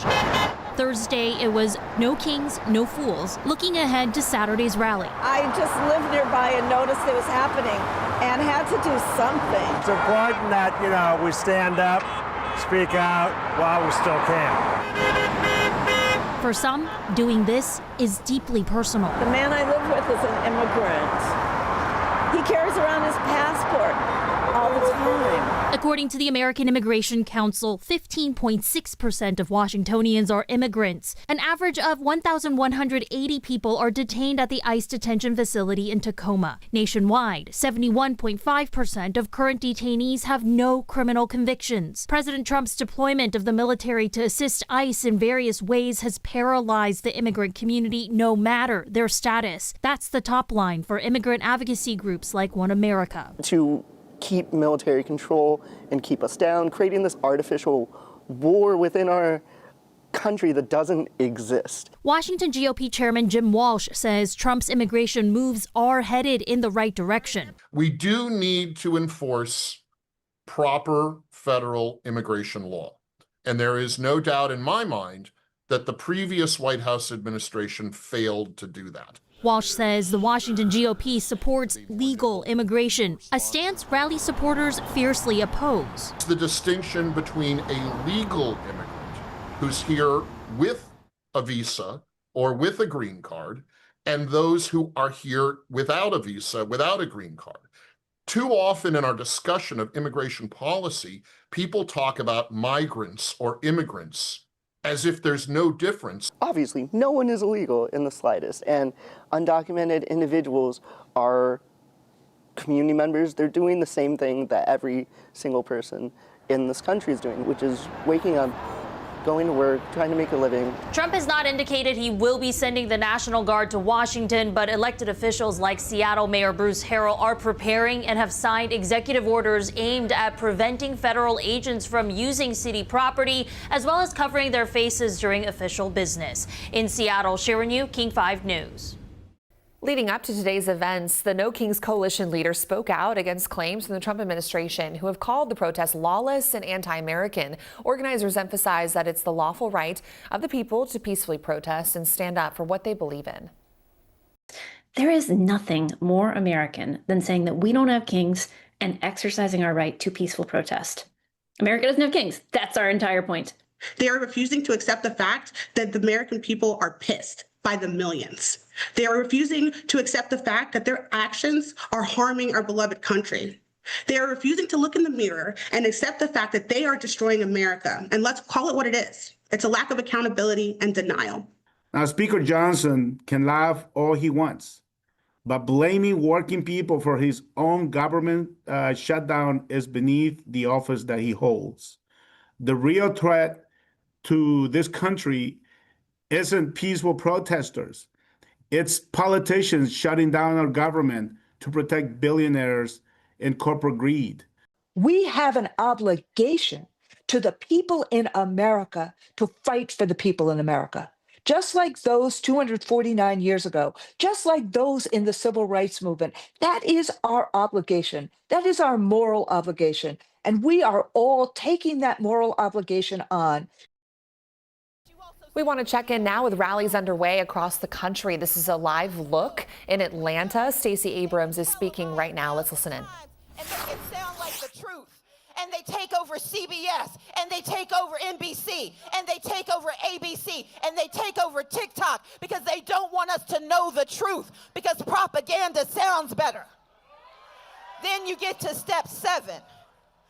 And step 7 is the most dangerous step. Because then you got to blame someone for the government you've broken, for the people you've hurt. And so you accuse transgender people of causing inflation. You say that immigrants are a scourge on our nation. You blame black pilots for having success. You go after the disabled and you go after the vulnerable. You go after DEI, not because you care about the letters, but because you despise the mission. Diversity means all people. Equity means fair access to opportunity. Inclusion means respect for belonging. They're not mad about the letters. They're mad about the mission. They're mad because they know that DEI is in our DNA. This is a nation built on DEI. This is a country that came into being saying that we are going to do better than our forebears so we can do better by our children. DEI is who we are, and that's why they go after it day after day, time after time, because you can't have a pluralistic democracy if you get rid of the plurals. Then you get to step 8, just in case folks like the ACLU try to sue and protect us, just in case labor unions unite to protect us, just in case universities try to teach us, just in case protesters try to show up and remind us of who we are. They go after step 8. They try to break civil society because they're preparing us for step 9. And step 9 is when they start to normalize violence. You see, I believe in the nonviolent revolution, because it works. It is the only thing that has ever truly consistently worked. But instead of that, what they want us to do is believe that we're in danger if we speak up, that we're in danger if we aggregate, that if we assemble like the First Amendment tells us we can, that there's a problem. And so we have a paramilitary called ICE that's breaking into houses and arresting people, kidnapping folks off the streets. We have the National Guard occupying our country, occupying our cities. We have a military occupation of Washington, D.C., and if we heard that on the news anywhere else, we would be up in arms.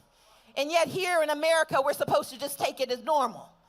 We're supposed to believe that it's okay that we have the military invasion of Portland and Chicago, of Memphis, and of L.A. We're supposed to believe that it's normal to have a secret mass police roaming the streets of America. That's not normal. That's intentional. Because what they want us to do is to not notice that they've gotten to step 10. And the step 10 is when we end democracy for everyone.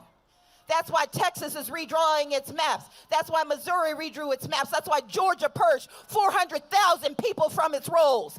That's why they're trying to gut the Section 2 of the Voting Rights Act, because they want to break democracy forever. We're going to have elections. Russia has elections.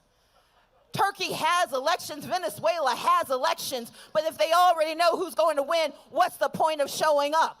Their destination is to take our country from us. And if there are 10 steps to autocracy and 10 steps to authoritarianism, Atlanta, I'm here to tell you there are 10 steps to freedom and power. That's what we're here for.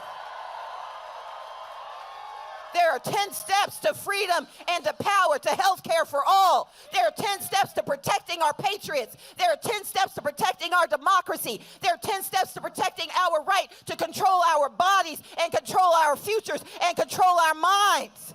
We've got to commit, say commit. We've got to share, say share. We have got to organize, say organize. We've got to mobilize, say mobilize.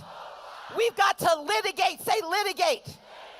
We have got to disrupt, say disrupt. We have got to deny them the ability to take our language, say deny. We have got to engage, say engage.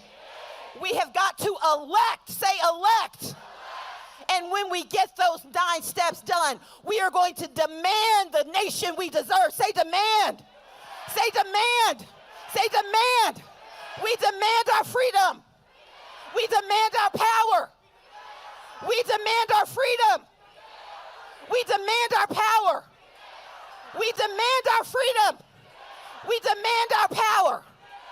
We've got 10 steps to get there, 10 steps to get where we need to be. And it's going to take every one of us walking those steps together. We don't all have to do the same thing, but we've all got to do something. And if we take these 10 steps, if we do this work, then we will claim the destination of pluralism. We will claim the destination of democracy. And we will claim the destination of justice. And we will show them who we are. Thank you so much.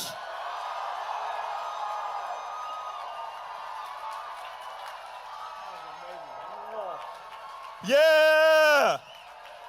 Wow, that was amazing. That was amazing. Y'all are not shouting loud enough. That was Stacey Abrams. Stacey Abrams. Give it up. I love it. Y'all having fun? No kings. No kings. No kings. Next up, we have Mariah Parker for Playfair ATL. Give it up for Mariah.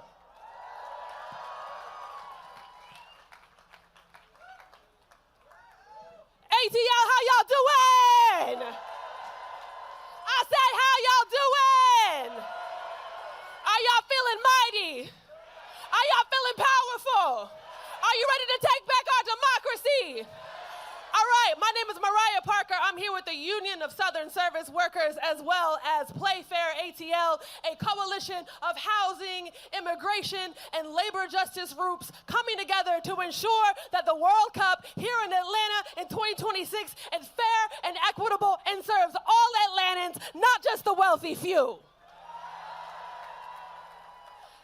Quick little survey. Who here remembers the 96 Olympics? Couple people. The 96 Olympics reshaped Atlanta, but at a heavy cost. Black communities were displaced, unhoused people were criminalized, and public funds benefited corporations instead of residents. So what I think I hear y'all saying is, y'all not trying to go back to 96. Are y'all trying to go back to 96? Or do you believe that the games here in Atlanta next summer can serve the working people of this city if we fight for it?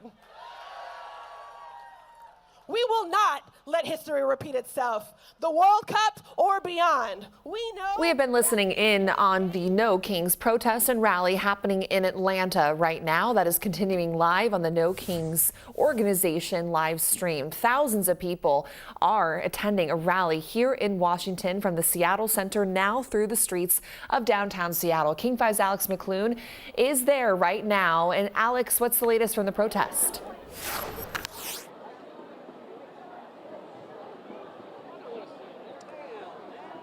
Madison, these tens of thousands of people are hitting the streets of Seattle right now. For any Seattleites watching right now, we are at the Mopop Museum, and you can see all the people from the Seattle Center flooding the streets here as they make the 2 to 3 mile trek downtown to the end of this event.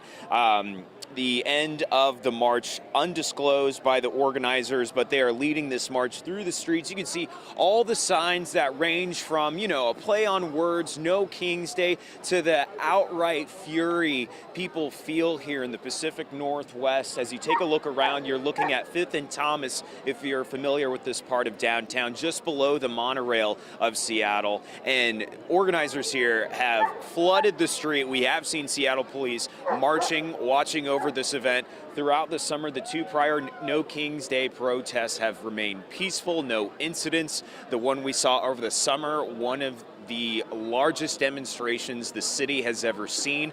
Talking to some of the guests, including the King County Chair, Gurmai Zahilai, he said this was one of the biggest crowds he's ever spoken to. He felt like he couldn't even see the end of the crowd at the pavilion he was speaking at. So Seattle, speaking with a full throat today. No kings in this country. They're making their feelings heard as we look around and try and find somebody just to see what this day means to them. Sir, we've been standing by you for a while. What do you think of all this? It's great. Glad to see it. What has surprised you about today, what you've seen just here? Well, nothing really surprised me. I mean, it's the same as what happened in June. Peaceful, 2 cops, and surrounded by hundreds of people. A peaceful demonstration makes for a successful one. Yeah, oh yeah, yeah. Thank you for your time. So Madison, that's the feeling out here. Again, you just heard from somebody well-spoken who saw what has happened this summer, and it's a repeat of the 2 prior No King's Day protests. Alex, I know there's a lot of people heading towards downtown Seattle. Where are they going to end? Do we know? And what time will things be wrapping up? There's still a lot of people part of this rally in March.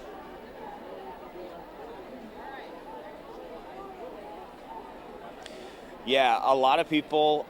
As far as the conclusion you're asking about, it's a loose end. We don't know what the destination is.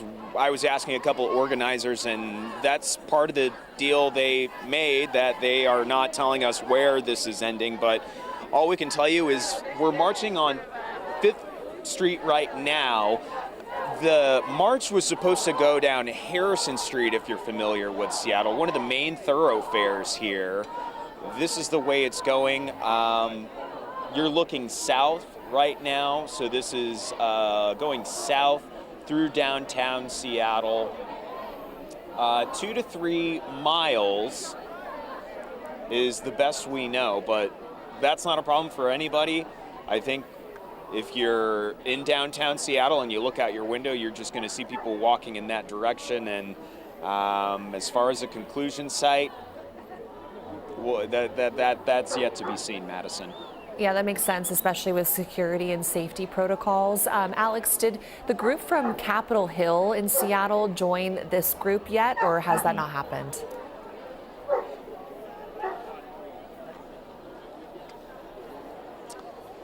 I can't say based on our vantage point. What we have seen today, though, at the Fisher Pavilion at the base of the Space Needle, where this event was taking place for the past 2 hours, started at noon.